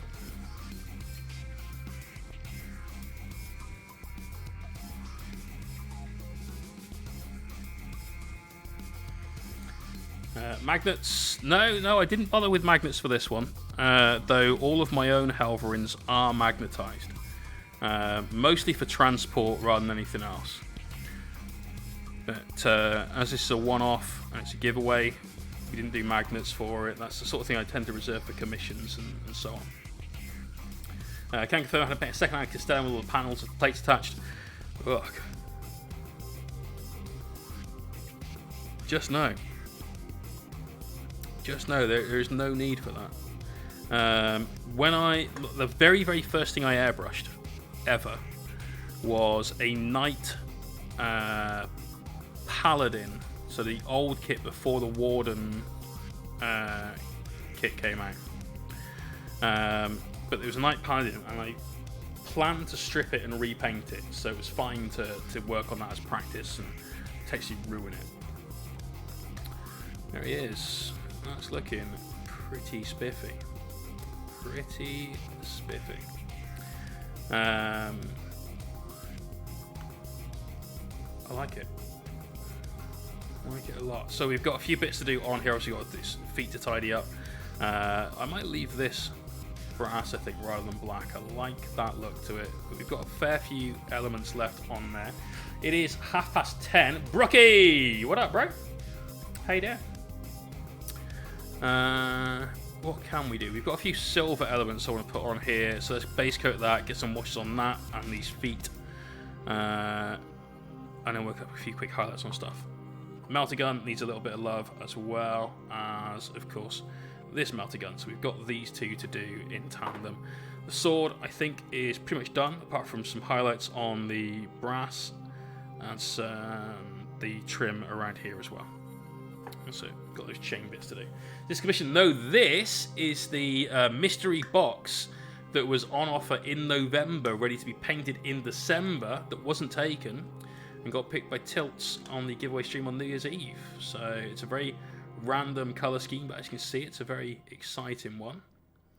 I love this blue to put, especially on the shoulders. The shoulders for me are where that transition really, really comes to life. So big fan of that. Let's grab some silver. Now this we're not using Pro Acryl for because we don't have Pro Acryl metallics, and we're not doing more non-metallic metal because it's not something I do very often anyway, and certainly the larger, flatter panels on this, or an entire substructure, the skeleton of the knight, would just be way too much for me. So we've got some gunmetal, and we're going to pop this in on all of our hydraulic areas, so all the pistons rather than the bits they're connected to. In fact, you know what, we'll just do the rods. Just do the rods. Not even going to do these bits. I appreciate that would all be one piece of metal. We just not going to do it. I like that little bit at the end. Looks cool. Snake, take care, bro. Can't you try those shoulder pad blends on your knights with two brush blending? You've got this fucking weird fascination with two brush blending. I'm telling you right now, I'd rather get stabbed in the testicles than do two brush blending.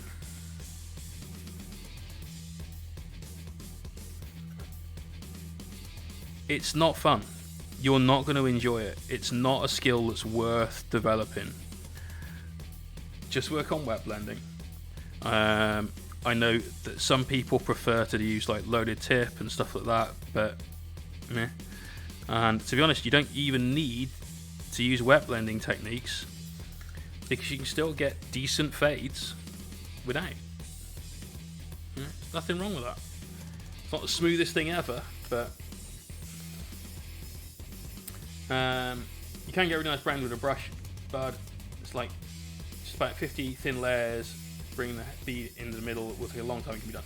Yeah, you can, and I tend to do that for things like power swords and stuff. I actually find that really, really relaxing, but it involves about an hour and a half of using a hairdryer, so I'm never going to do it on stream. And it's also not the sort of thing, bollocks. It's also not the sort of thing that I can use for a video. Because it's too long of a process of, and then you hairdryer, and then you hairdryer, and then you hairdryer. But two brush blending isn't fun. It's the mini painting equivalent of rubbing your head and patting your belly, except you're also painting a mini at the same time. So get that weird fascination out of your head. Give it a shot. By all means, have a play, because you might find that for whatever reason, that fits your style of painting, and if it does, then I'm really sorry. And I really mean that, because it's an awful way to paint.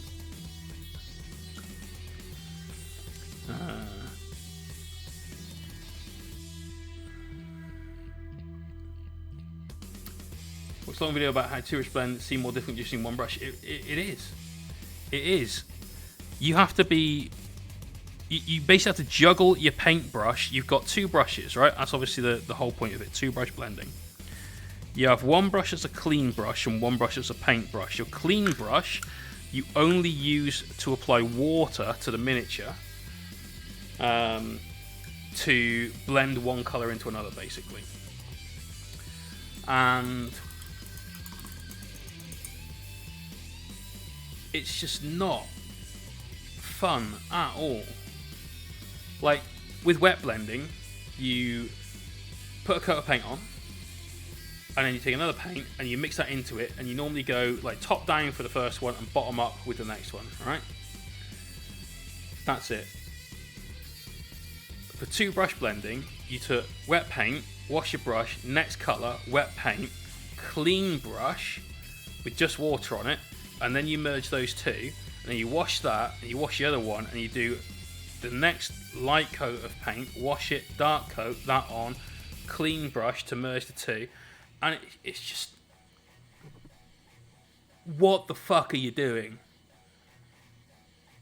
There's no need for that at all. It's the most bonkers fucking thing to put yourself through for the sake of it. So yeah. Found it the easiest way to put both brushes in the same hand and put the same paint on both. Probably. C4 Darkmaid, if you had to design a new 40k race, what would you go for? So it would have to be something that hasn't been done yet. And so I would go for actual gelatinous blobs. Proper space amoebas. Seems like a lot of work. So much work. Saj Senpai, how you doing? I still dislike dry brushing more, because at least with 2-brush blending you get good visual effects. With dry brushing just used by itself as a technique, you do not get good visual effects. With 2-brush blending used by itself, you do. But I'd never do 2-brush blending again. We tried it, we spent many hours giving it a go, and fuck it. It's just not a good way to paint. A speedboat race, brilliant. Knobhead. Ladies and gentlemen, !HW in the chat. This is the kind of humour you can expect from the lads over at Hellstorm Wargaming. Oh dear. But how are you doing, brother? What's new with you?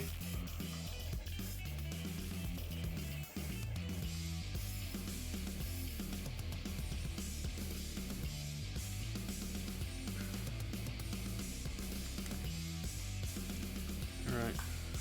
So a little bit of silver there has just really helped bring out some definition to the leg plate.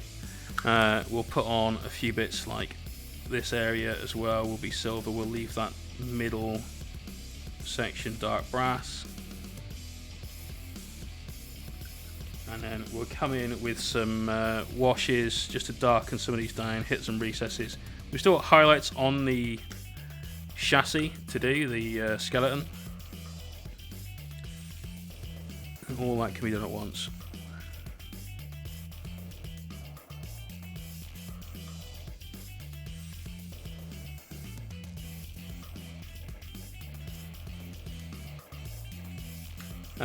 Are grav weapons worth using?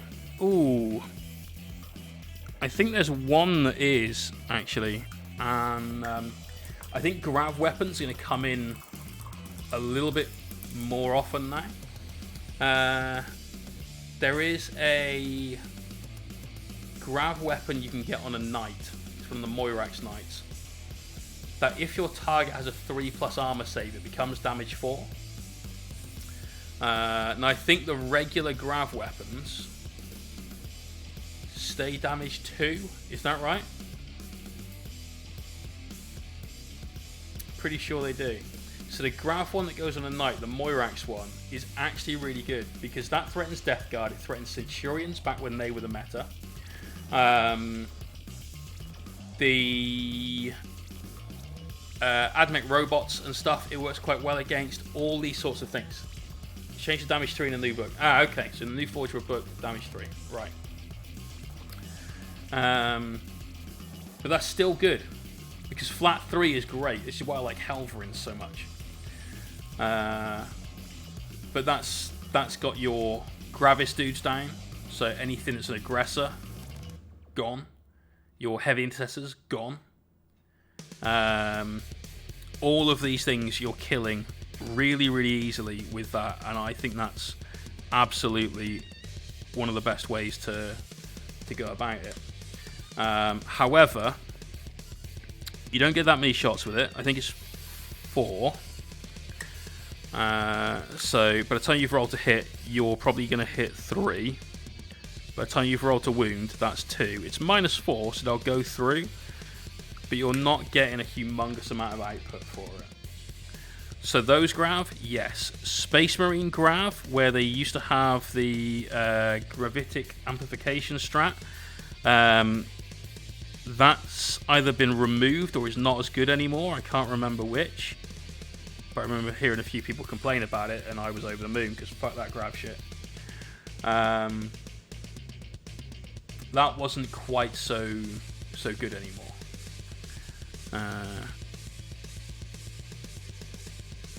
But having 4 of those drop out of a drop pod twice, each one with a cherub and the signum going off on it as well, was about one of the most unfun mechanics in the Marine book in 8th edition. So wasn't good for anyone. Great Open Only, it's blast and it's 24-inch range, but hit like a train, it just can shut down by charging it. Yeah, exactly. And the Moirax doesn't have that Titanic ability.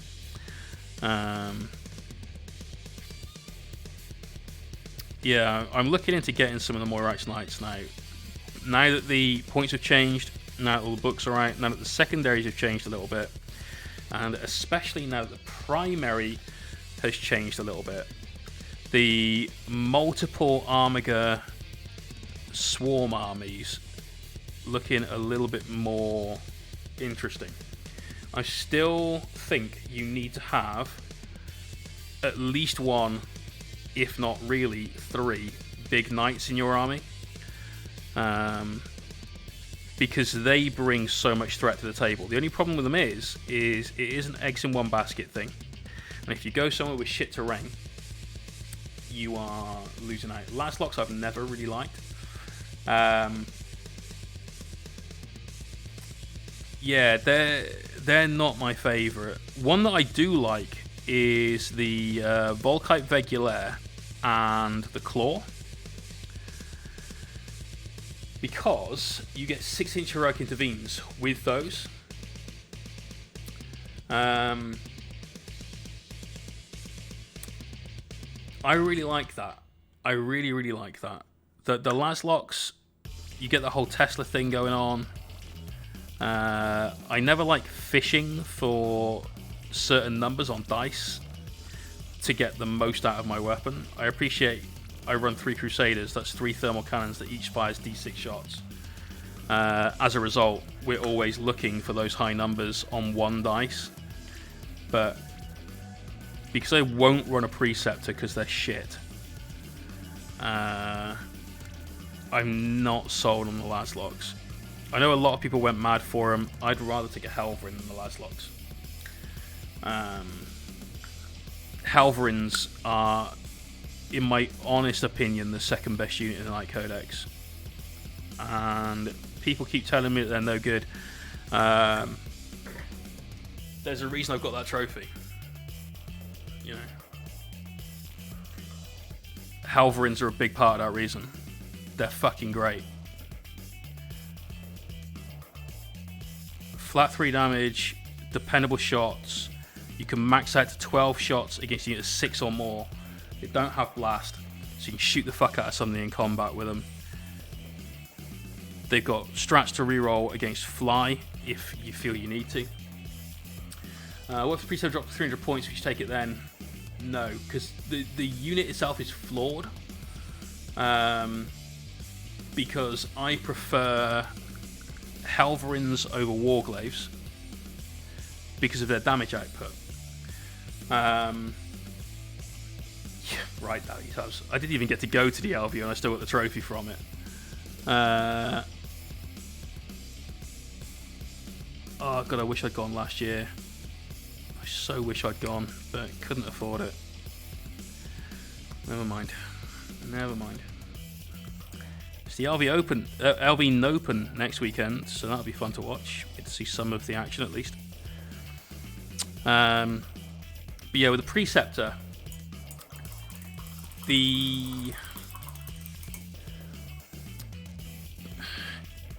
it's better at short range, which is exactly where your Helverins don't want to be. Now, with the table being smaller, yes, it's good, but the fundamental problem with it is, as soon as you put something on the table that influences your army, if your army is stood near it, your army will clump up.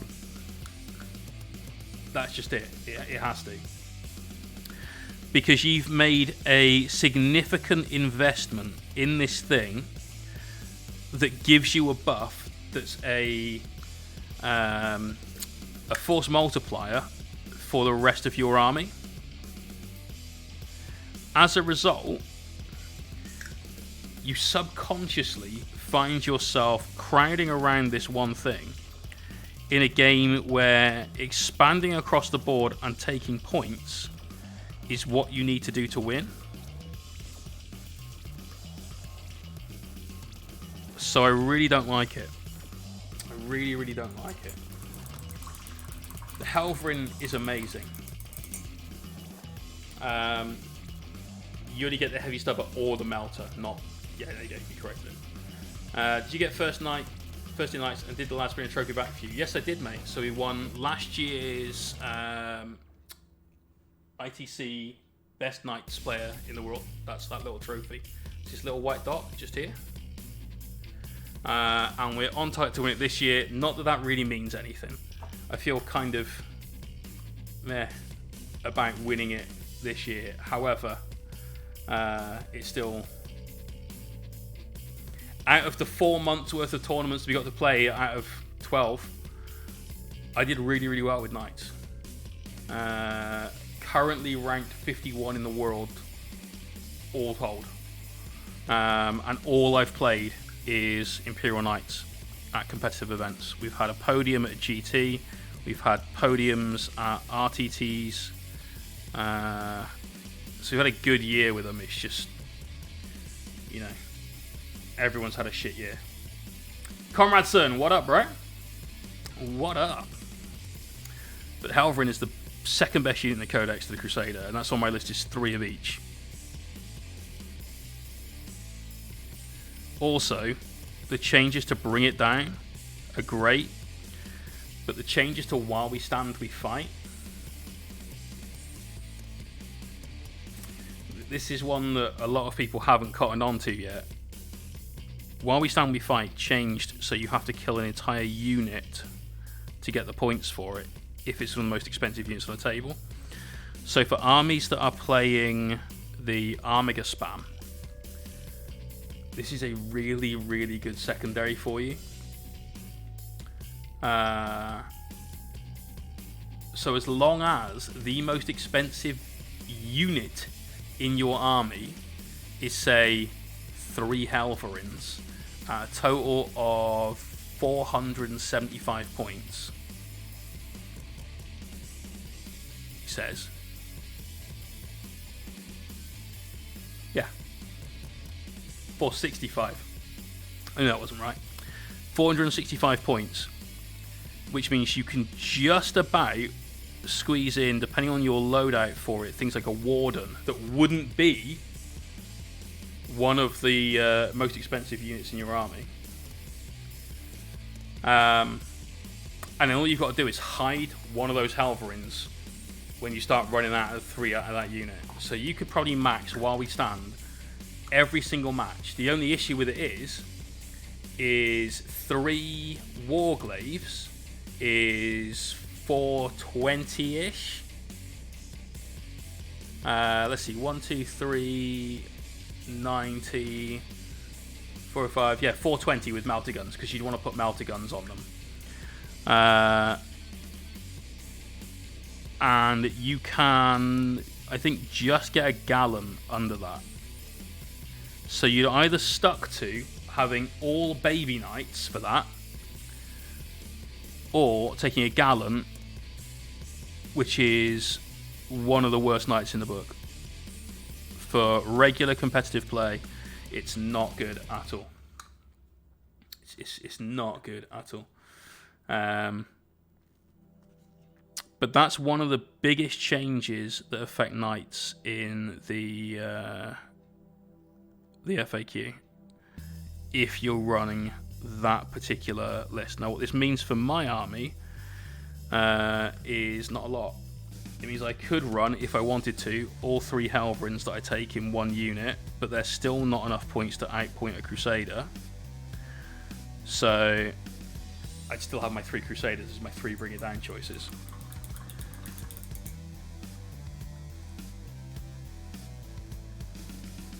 By the way, don't eat metallic paint, but I really want to get that off the mini.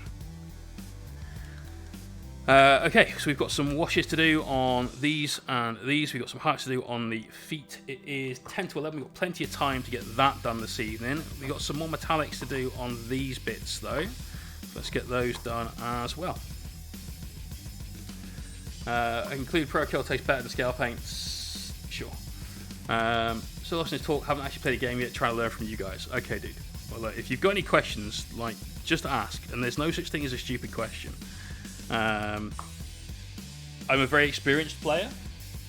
We play a lot when we can. And so I'll be able to answer most things. If it's something that's quite niche, though, I might not be able to answer it. But somebody else in the chat might. We've got 75 odd people here. So someone's going to be around that's got the answer, I'm sure. Like Castellan Crusader, 3 Halverins and 3 Warglaives. I love the Castellan, but he's shit on the tabletop. At a competitive level, he's no good. He's no good.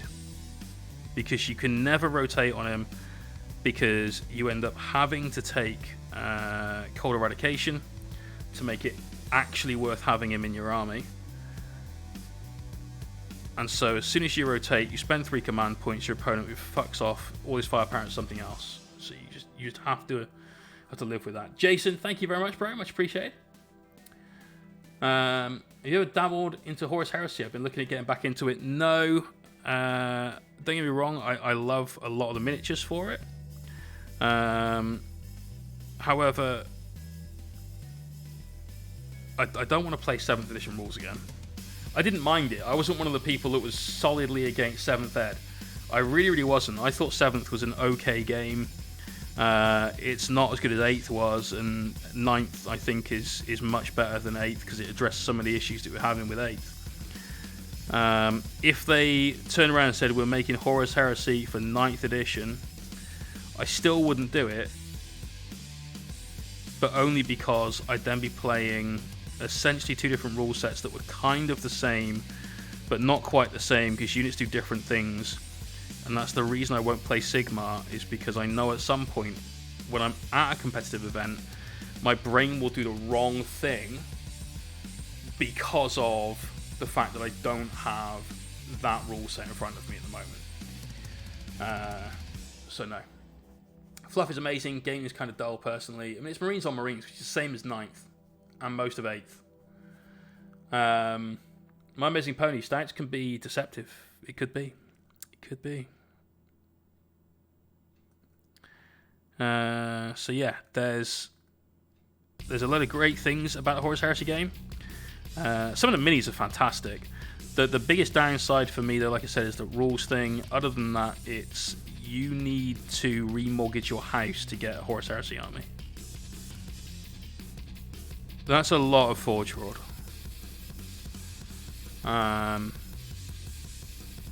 That's so much Forge World. And I hate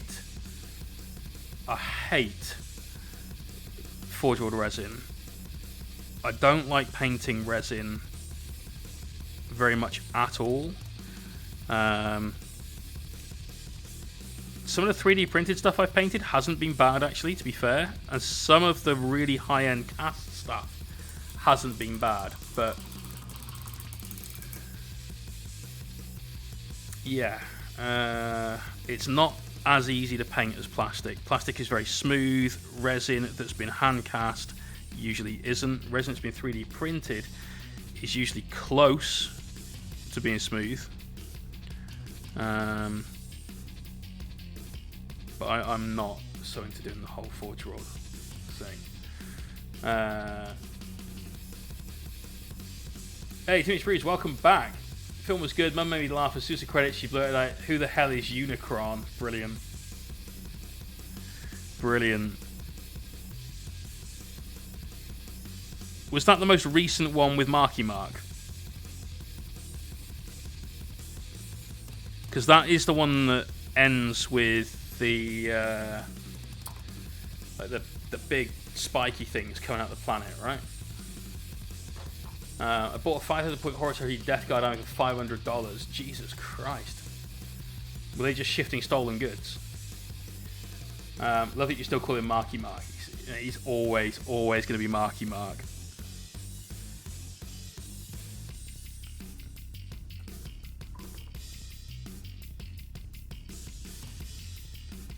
Like the weirdly, the absolute best thing that ever happened to him was being arrested for stealing cars. So while the rest of it was it not the Backstreet Boys? What was the fucking group? New Kids on the Block. Oh shit, I can't remember. It was New Kids on the Block, thank you. Because he was in that with his brother. And while his brother was getting completely not famous anymore, Marky Mark was in jail. And he came out of jail, did a little bit of like working out, and then obviously got into movies, and suddenly he's like a household name. So yeah, you know, the best thing he ever did was get arrested. I got his trip on that. I went out back in. Damn, man. First Marky Mark did a rap album. Oh god, did he?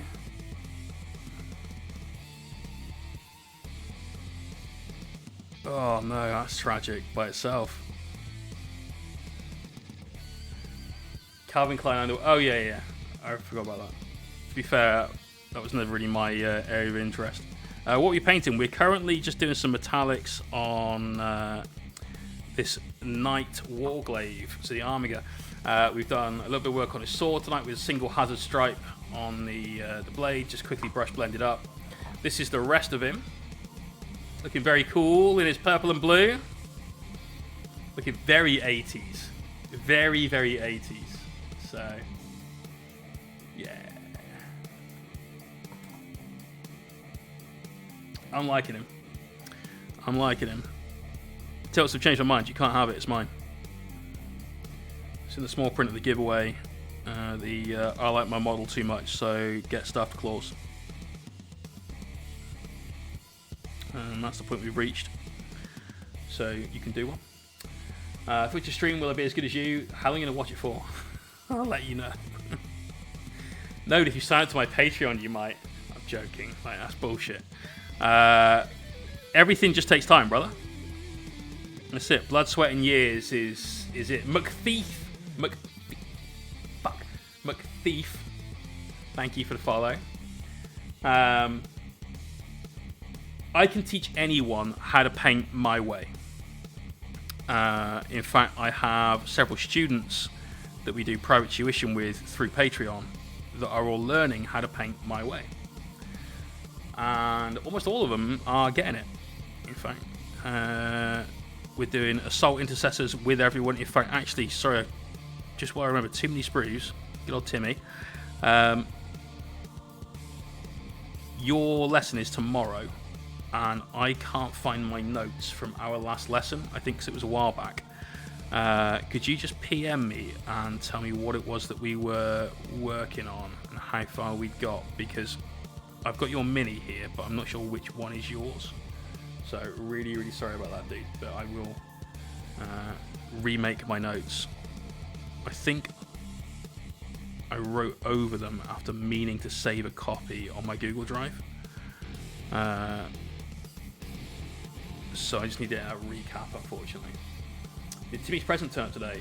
No, nothing arrived today. Drunk Mystic, thank you very much for that host, bro.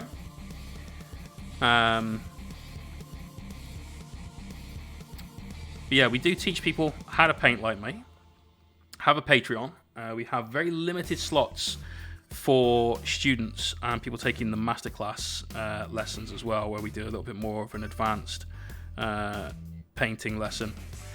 And so there's always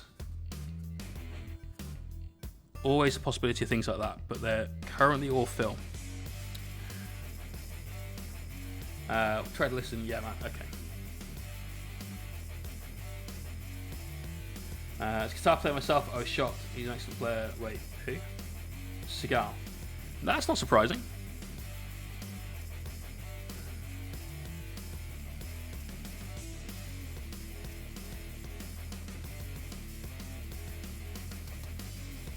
Steven Seagal is actually quite a cool guy. It's just his movies are fucking terrible, apart from Under Siege, which is awesome. Streaming your own birthday stream. Oh, sweet, dude.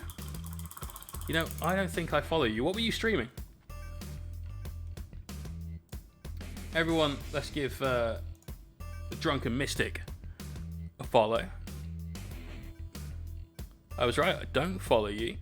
Looks like you do a lot of playing Blood Bowl 2, World of Warcraft, Among Us. Nice. Very nice.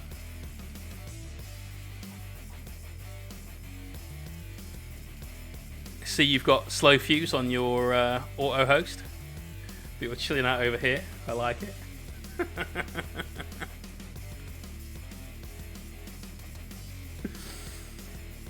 Yeah, these ones are good. Mid-late nights hit or miss, and everything after his ass. What you mean when Steven Seagal was not threatening looking, we'll say, as a polite way of saying chubby.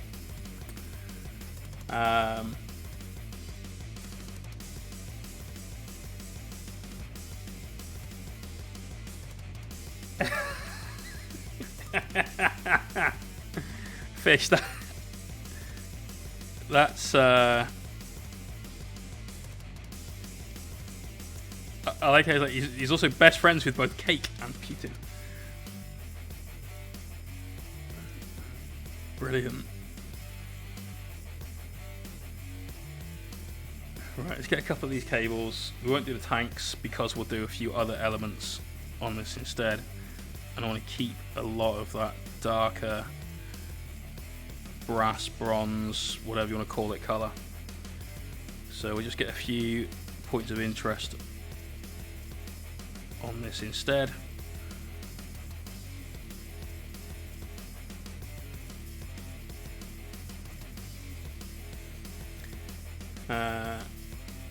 Also, yes, happy birthday. If I didn't say happy birthday for tomorrow, then congratulations, mate. Big 41. I've got a couple of years before I hit that stage. Not many, though. Not many. Sounds like you had a good time, though. Among Us is hilarious fun. Last time I played it was with a couple of 40k guys.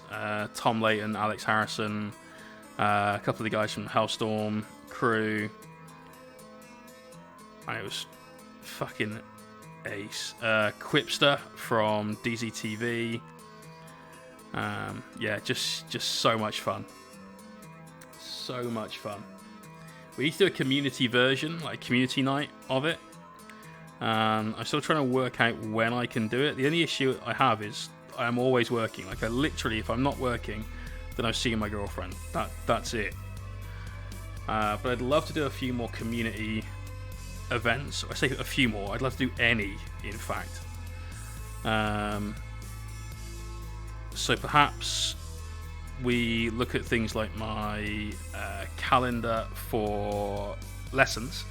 We find a day where we don't have any lessons coming up, which isn't this month, I don't think. Let's go to my calendar. Let's have a look.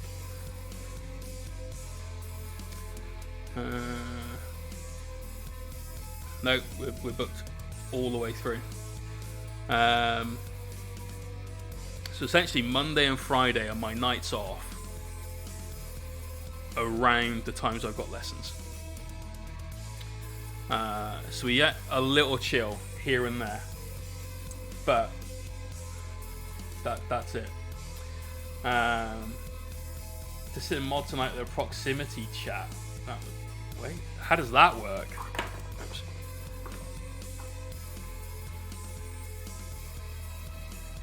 How do you get proximity chat? What, you can talk to people if you're close enough, or? After I couldn't breathe last time I played Among Us. It is fantastic. It's such a fun game. It is better if you know everyone that's in the lobby, because I've played a few games just like online lookup games. And it's always super impersonal. And you're in a lobby and you get to a fucking meeting and someone goes, red is sus. And so everyone votes red. And like, it's not me. Like, what do I do? You set a distance and you hear each other. And, oh, wow. So you can hear what somebody's saying. Oh, fantastic. I think that's cool. I think that's very cool. But yeah, I'd love to do something like that. I think it'd be fun. We could stream it. Obviously on like an honor system where if you're in the game, you're not watching the stream.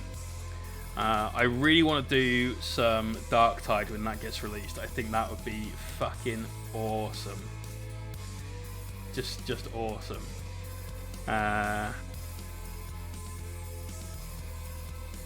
There's only been one occasion where I've been the killer, that I've been voted out. Every time I'm the bad guy, I win. Because every time it comes up, someone says, "Oh, you didn't do so and so." I'm like, yeah, I'm really sorry. I don't actually know what I'm doing. I didn't know how to report. I had to wait for the thing to come off my screen. Like, oh shit! It might not be Jay. So it's fucking fantastic.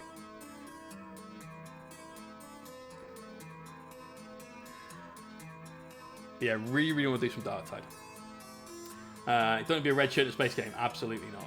Absolutely not. Tony Montana, how you doing, bro? Quick question: where'd you get your tufts from again? Exclamation point tufts. It's Rival Crafts, bro. Don't forget to use the affiliate link and the discount code of Mohawk if you would like some money off. It's also in the Discord under affiliate links as well, mate. So if you're ever not online and you need to buy yourself some bits either from there or from Element, exclamation point Element, then you can pick yourself up some swag by going to the affiliate links section of the Discord.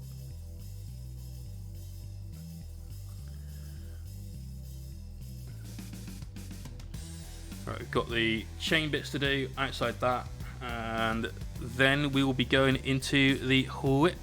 So if you would like to show off what you've been working on, either during the stream or something you did beforehand perhaps, maybe it's something that you finished, maybe it's something you're still trying to get some progression on, exclamation point whip or exclamation point Discord, come and join in over there. There's over 500 people in our Discord now. We've got a really nice community going on over there, and get some really decent chats every now and again as well. But if you go there, go to the work in progress section and upload up to 3 photographs of things that you've been working on. We'll take a look, give you maybe some constructive feedback if you'd like it, maybe if you wouldn't like it. Sometimes my feedback is completely unsolicited. It's up to you.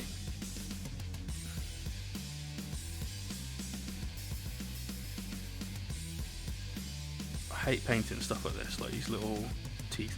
There's always this middle bit you don't want to get paint into. You kind of rely on inks to do the job for you, and washes. Now we are going to use the regular Army Painter washes for our metallics, same as we've done on the brass and so on that we've got on here, just because we're not going to piss about with the Pro Acryl stuff for that.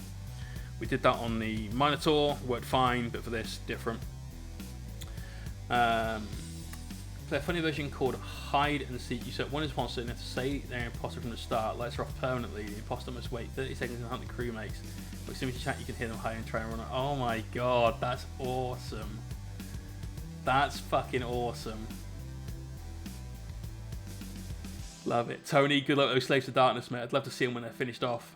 But anyway, it's funny if I have a Discord chat set up for it too, and a mod to be a separate channel one as they die, so they talk about some sort of spoiling the game for them. Okay, that would be cool. Note for me being lazy at the moment and not feel like painting much at the minute. Oh, okay, that's fair. It's just when your face says, "What the fuck are we looking at?" and you pause and say, "It's nice." Oh man, yeah, that happens occasionally. Nailed it, bro. That's where that came from. Just trying to find a instant reaction that was positive,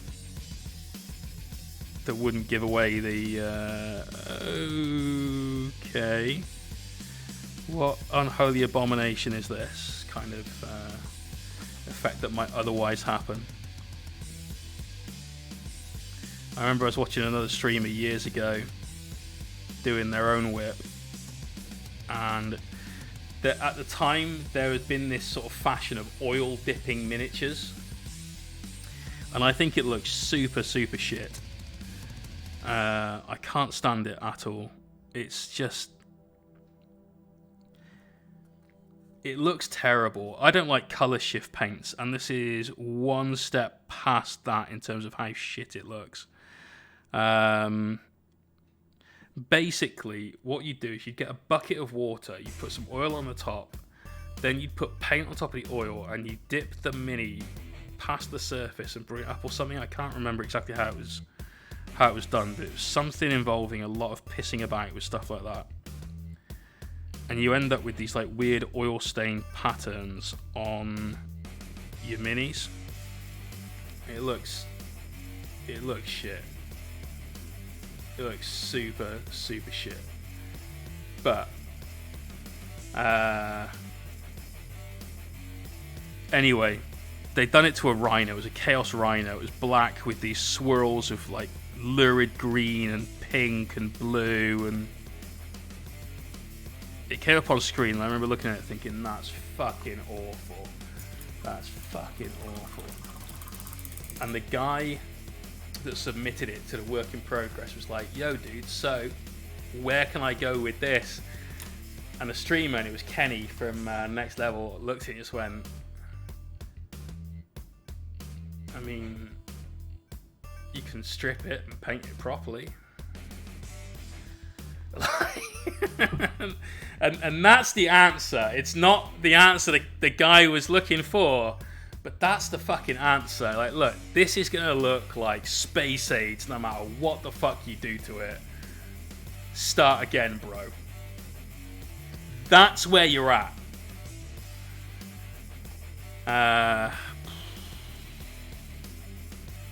It's how they do bike helmets and things, right? That's where it's from. Oh, it looks ass, absolute ass. Like I say, I'm not a fan of those kind of things. I'd rather people just painted the difference between colors, because I think that gives a better effect that you're more in control of. I think we're gonna glue weapons on. Fuck it, we're gonna. We'll paint around them when we have to, but I want to see it with the weapons on. And then we go into the whip. Just thinking about using cocktail sticks to harpoon this thing on, and we can use them to get rid of the sticky tack as well. Tie-dye is cool, but the whole model, fuck. Yeah, it's not really tie-dye, because at least that has patterns in it. This is just... It looks like the inside lining of the shittest suit jacket ever. That's where you're at. Kenny is awesome. You both make similar style and adopted and practiced ever since. Kenny and I are very similar in quite a lot of respects, I think. Like, going back through our respective pasts. Yeah, that's stuck down tight. That'll do. We've had a lot of similar things happen in our life. We've had similar like events and backgrounds as well. I think sword on that arm, gun on that arm. I think that's the way. What do you reckon, guys? I think that's right. He's got to turn the corner, spinning round, bringing the gun up, 007 style.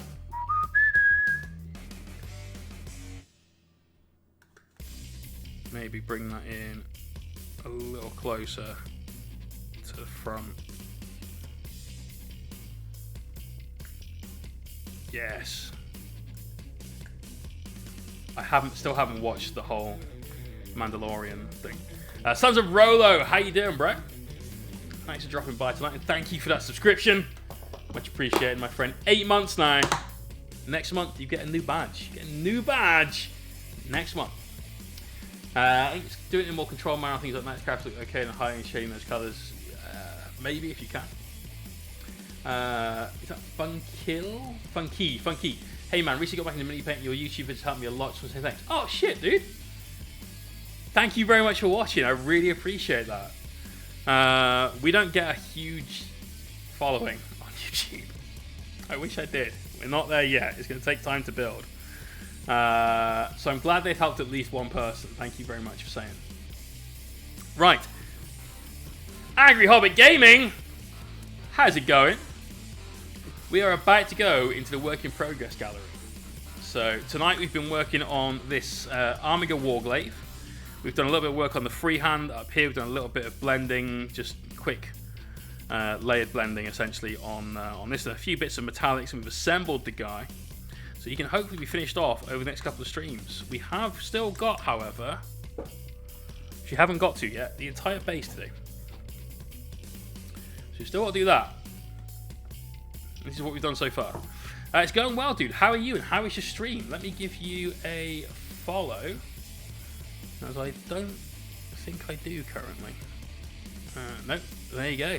Followed. Thanks for bringing a raid. What was your stream like? What did you get up to?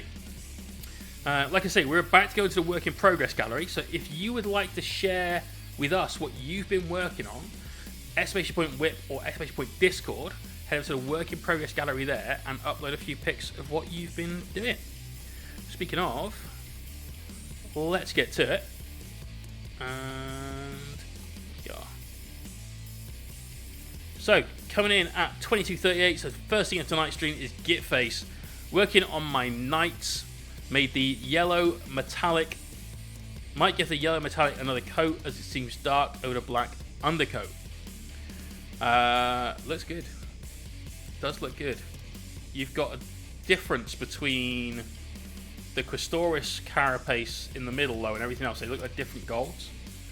I would take this as an absolute opportunity to start building up some contrast on the panel, so rather than doing the whole panel, start getting your airbrush out and just like hitting just those areas with a nice smooth transition, build up that brightness a little bit. Absolute legend. I was just finished off some Trogos. Oh nice, dude, very nice. Drunk Mystic, no problem, dude. Anyone in here that's a streamer, I may not know you're a streamer, so please by all means like tell us that you are and I can give you a follow. You might be able to get a raid off me one night, who knows? And it gives me something else to watch while I'm painting. So, yeah. But looking good, mate. I like how smooth it is. Yeah, it's nice. Very nice. What I probably would have done is painted the shoulder pads separate sub-assembly to the rest of it. Because it can make it difficult if you've got these two-tone colours going on. Let's shade the highlight to the yellow, done a bit on the red. The red looks rad. Really, really good. Banner King of Horror, thank you for the follow and welcome to the stream. Right, Crazy Ant, here is Abaddon. Alternatively, occasionally known as a badminton. Looking good. Looking good. You've gone pretty over the top with those powders.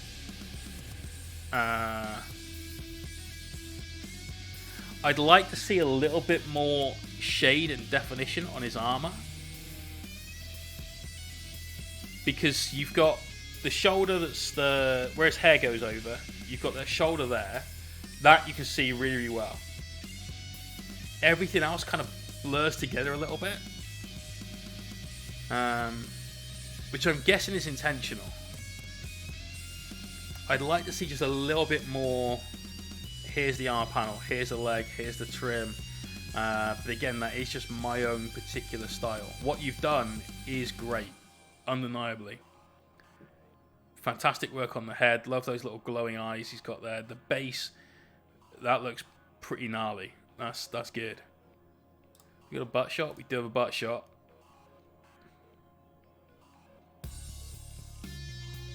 See, from this side, you can see the elements a little bit better. Maladeus, how you doing, bro? Good to see you. I know I've been lurking more than ever late. Just want to say hi and thank you for being a tremendous community leader. This has been an absolute awesome, rock solid Iron of Summer since trying time. Keep rocking on, mate. Brother, you don't have. I don't think I'm a community leader. I think that's a bit of a stretch. But I appreciate the sentiment. I really do, mate. Thank you. Drunk Mystic, have fun with that movie. I'll see you soon, bro. It's the lighting and separation a lot more interesting. Okay, cool. Funky, cheers for the follow. And Amadeus, you don't have to lurk. You can always speak up.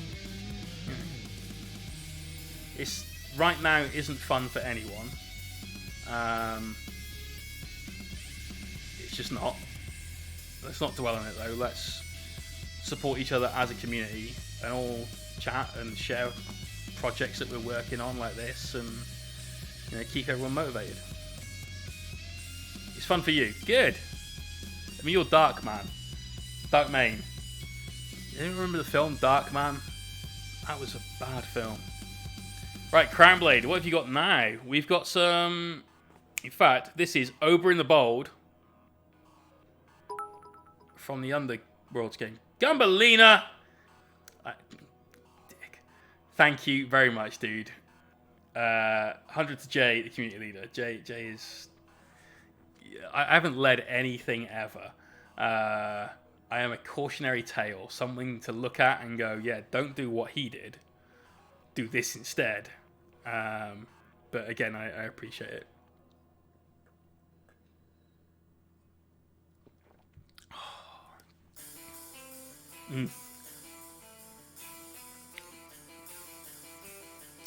I like this Crownblade. I'm going to pop it open and zoom in a little bit. I think you could have gone ever so slightly brighter with your highlight color, because you can only really see it from here. I don't know if you guys have ever sort of had this this concept explained. There's this thing like 3 foot perfect. So if your mini looks good from 3 feet away, so like arm's length away, you can see all the details and the highlights from there, then good. That should serve to get people to draw it much closer and examine it from here, where you can see absolutely every piece of detail. Such as the great big sprue joint that you've got on that hammer face. But we'll gloss over that. Here you can see the highlights. If we go to this version, where it's then artificially further away from us, you can't really. So what you can do is just do a second stage edge highlight. So take a brighter version of this color and just do a few highlights here and there on the more prominent ridges or areas you really want to draw attention to. So he's got massive shoulder pads that are great for this. Obviously the head, really good for it. The chest is not one to get that second highlight on, because the panels are really flat. And so the actual highlight would come here at the top of the chest rather than the bottom of the chest, but that's where we want to highlight, help define the edges. But you could definitely work up some more on the shoulders, hands, that sort of thing with it. Great work though, mate, as always. Very tidy. I love how neat your work is. Very good balance of colour as well. Give it a shot. That's and Des. Ditch the green stuff. Good shout on the wire. Hey! Yes! Is this guitar string? I feel like it's whispering, I am Alfari cast. Brilliant. Brilliant. Little bit, yeah. Nice work, Des. Looks much better than that green stuff. And I imagine it was a lot quicker to do as well. Yeah, look at that. With the undercoat on there, you can barely see the difference between the two. Solid. Very solid. Blade Man, I think the first Darkman was created because Sam Raimi wanted to do Batman or Shadow Film but couldn't get the license. Yeah, probably. Probably. Aluminium wire. Nice. To be fair, the first one wasn't awful. It wasn't great when I watched it when I was a child, though. So, you know. On the plus side, the one thing it didn't have was some absolute spurg of a main character going, I'm Batman! All the time. Ex-Adventurer, this is my whip. Oh, yeah. Oh, yeah. I like this. Hazard stripes for a start. You've done nice heat scoring on the gun, although...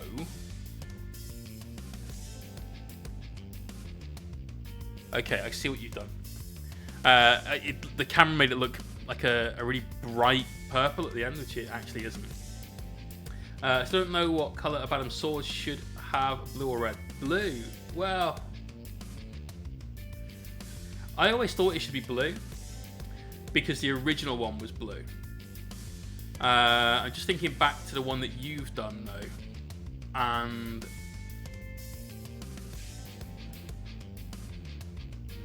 I would probably go red through orange, like very quickly through orange to yellow. So you know when you do a transition, you could go one color and then 1/3 up, you're transitioning through that to your second color, and then 1/3 up, you're transitioning through that to the next color. You get a very gradual, even transition across the line. What I would do instead is like dark red up to bright red into orange, then into yellow, and that orange part of the transition is very truncated. It's still there to help that red to yellow, but to push that all the way up. The energy is only going to be in the faces of the sword, not the whole sword. Then I'd still do that.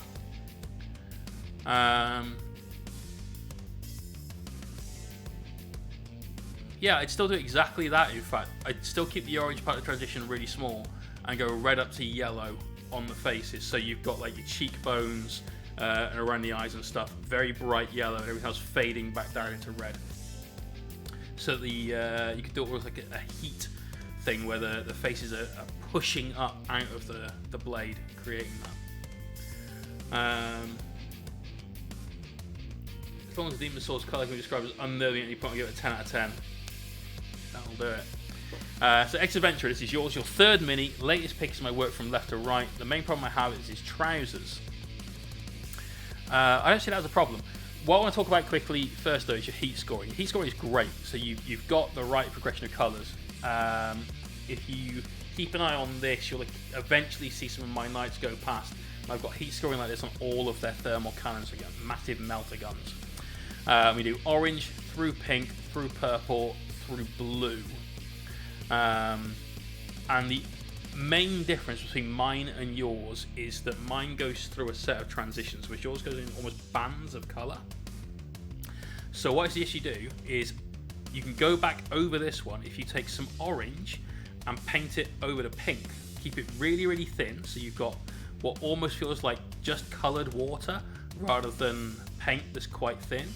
Just paint that over the orange, over the pink, going back to the orange, and then do the pink going over the bit at the end, going back to the pink as well. And you'll just blend those colours together a bit, and you'll go from having these straight bands of colour, you can't really see it in that picture, to having this nice smooth progression, much more realistically like heat scoring, but good attempt at what you've done here. You said the trousers were less good. Let's look at this picture then. Still can't quite see them there. Okay, we'll go from here. So this is the butt shot. I'm not sure what your issue is, other than the fact that your paint is a little bit thick. So Games Workshop paint can be very thick at times, especially their base paints. You know, they got layer, base, I don't know, whatever else is in their range of stuff. Always use a palette, whether it's a normal palette or a piece of like tile or a plate or I don't know, a fucking biscuit tin or whatever. It doesn't matter what it is. Always use a palette rather than take the paint straight out of the pot. And always thin your paint with just a little bit of water. You don't need to turn it into something that's really, really, really, really runny. You just need to turn it to something that when you put your brush into the paint, after it's been cleaned and brought to a point, when your brush goes in, your brush just picks up paint naturally, but it doesn't start to distend, where the bristles go from having this nice point with like the belly being here. You don't want it to do that, where it's picked up too much paint. Got yourself a wet palette, still learning consistency. There you go. That's the key, I think, to consistency, is looking at how your brush behaves with the paint, because it's right there. The brush has got that tactile feeling between it and the paint. Observe what happens at that point, and to really see it push to its absolute maximum, take a brush that's just got its point on and just dip the end into water. You'll see it stay at a point, and it'll do that, and it'll do that. And if you get that too thin, if it stays at a point but you're kind of scooping paint up, too thick.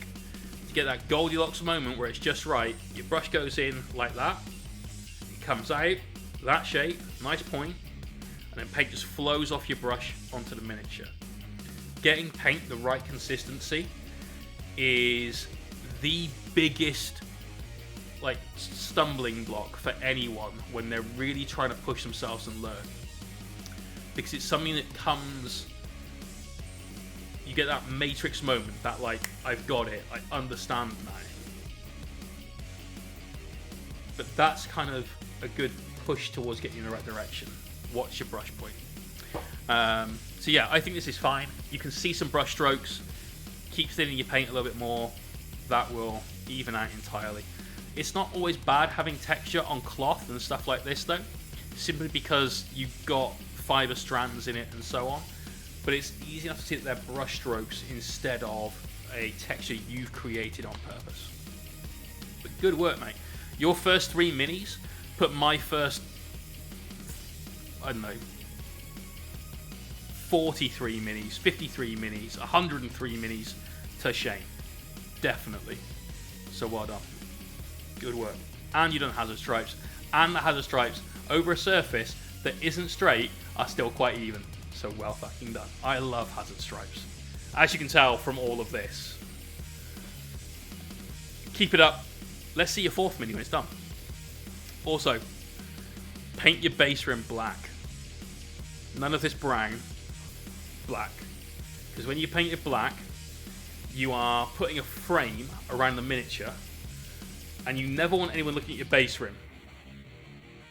You've spent maybe a minute painting the base rim. You spent 3-4 hours maybe painting your mini. If people looking at your base rim, not the mini, what the fuck was the point in doing that 3 or 4 hours work? Black base rim, keep it super matte, very flat. You want people to ignore it entirely and focus from the flat part of the base upwards on what you've done. And anytime, dude. The stream is here to help people learn. Exclamation point YouTube, we've got a few guides on there. We put out a YouTube guide every other week. We have a Patreon guide that goes up the alternating week, and there's always written guides on Patreon as well. But when you're just starting out, don't worry about Patreon or any of that sort of stuff from anybody. Just have fun painting, keep asking questions, and learn through it. And ignore Goblin Green, absolutely not. Right, Bernie is coming along. Sorry for the pick quality. Nothing wrong with this. Oh, Ex-Adventurer, thank you. You don't need to be a subscriber to get feedback on stuff, just to be clear. But I really appreciate your subscription. Thank you very much. This, in about a week's time, will be my full-time job. This, Patreon, and commission painting, that's it. Prito Dan, cheers for the follow. Also, Ex-Adventurer, exclamation point win and exclamation point mystery in the chat. You'll find out why it's always a good idea to be a subscriber here. We do lots of giveaways that our subscribers benefit from. They're not all subscriber giveaways. So to save time, maybe we should slap a couple of tubs of contour models and pimp the rim.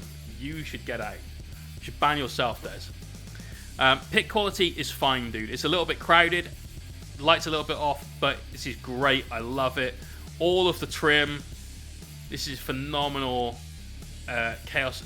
This is Slaves to Darkness now they call it, not just Chaos Warriors. I love these minis. But the one I'm looking forward to, this is one of my favourite Warhammer minis ever. Archaon. He's a beast. He's such a beast. Varangard. Okay, cool. Oh, God almighty. Look at this mini. It's fucking epic.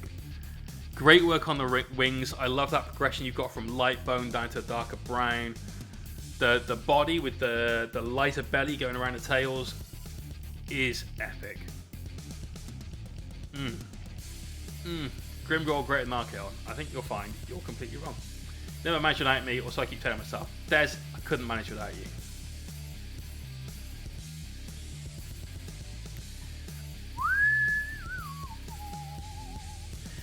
You got a Manticore as well. I'm assuming that's what it is.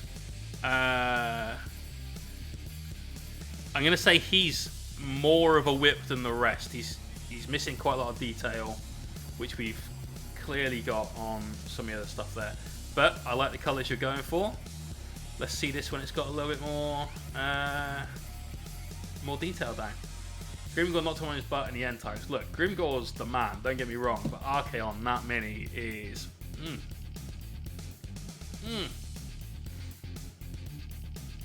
It's just such an epic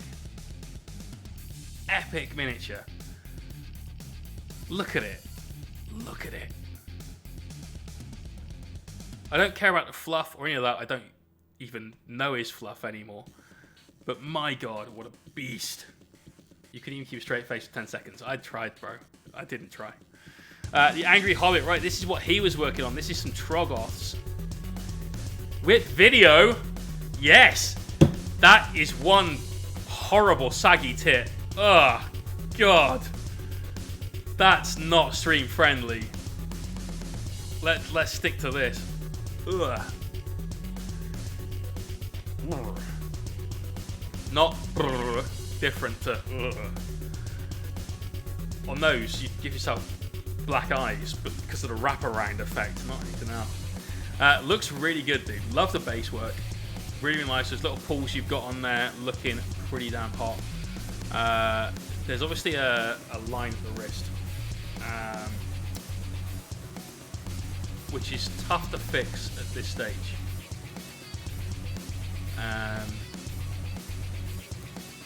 A little plastic putty sort of put in there and then painted over might go a little way to fixing that. It's a shame because that's really, really prominent. Your paint scheme is brilliant. You've got some real expression on the face though. You've got a very like gnarled look to the skin, especially over the knuckles and so on. Yeah, it looks good, dude. Looks really, really good. We're not going to play the video again, just in case we get another shot of those. No. But, good work. Good work. So give this guy a follow, Angry Hobbit Gaming. He was painting out on his stream, so go check him out. Right, Crownblade, I'm guessing we've gone back in with some more. So we've definitely got a brighter highlight there. We go back here to artificially get that distance. They're a bit more prominent. Yeah. I'd have maybe worked what you had on there up with like a light bone instead of going on with green. Just to really amp the brightness up. So if we imagine like a sliding scale of how bright, smooth, dark there, bright there, you've kind of gone to here originally and then you've gone up to there. I'd have gone to here and then gone with bone to bring it exponentially up for that next highlight. But like I said, this is good, and if we get to here, we start bringing that mini in for a little bit of a closer examination of it, they do stand out a hell of a lot.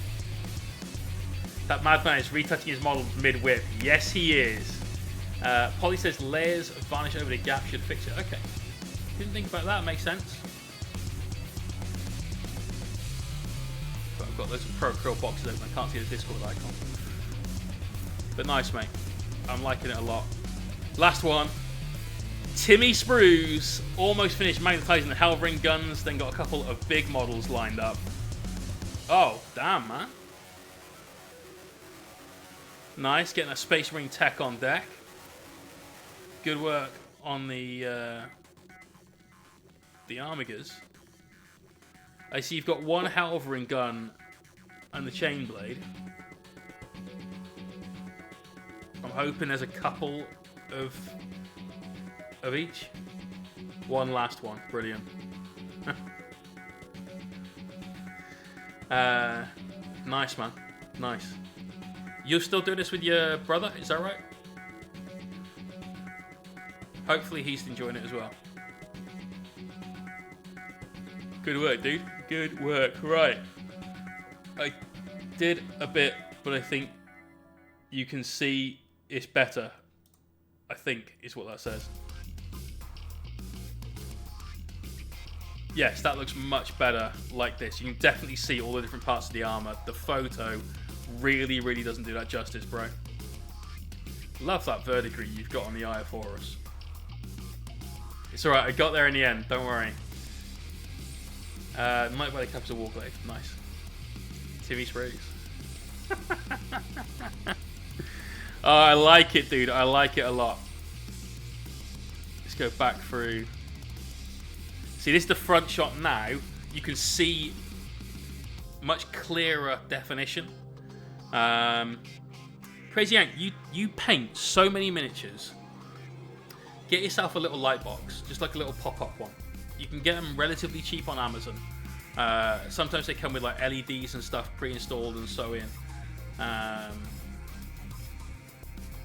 That would help you out a lot with this sort of thing. One Riser Slip, thank you for the follow. Where should I put it? Mate, mine lives behind the paint rack. Because mine folds right down into a flat, like almost a briefcase looking thing, but it's about that thick. So you can get them that really do collapse down. Right, we're about to finish off the stream, but here is what we've worked on this evening. I've got a couple of little quick bits to promote. For starters, tomorrow morning at 10 AM, this week's Patreon guide, which is all about how to paint white without using an airbrush, using just 3 colors, that gets released tomorrow. That's at 10 AM on Patreon, !Patreon. If you're interested, get a link to that. Also on Patreon, in fact, this came at the right time, is our latest video, how to create realistic chipping effects. Now, we've used this technique on these robots that we're doing for Tom of Hellstorm Wargaming. And you can see that we've got a really nice, very natural looking, organically created series of chips in our armor. We've got some nice shades on there, we've got some highlights on there, and so on. I've got half a dozen of these guys to do. I think they're looking great. So, definitely check that out. If you're interested in making your minis look a little bit more war-torn. This is part 1 of a 2-part series of getting a lot of grime, of getting a lot of weathering and distress into your miniatures. The second part will also be on Patreon, not next week, but the week after, because next week we're going to do robot faces. I'm going to do something very, very cool with it, so stay tuned for that. That's going to be in the YouTubes, so go check that out closer to the time. Right, let's go find someone on Twitch that's still streaming.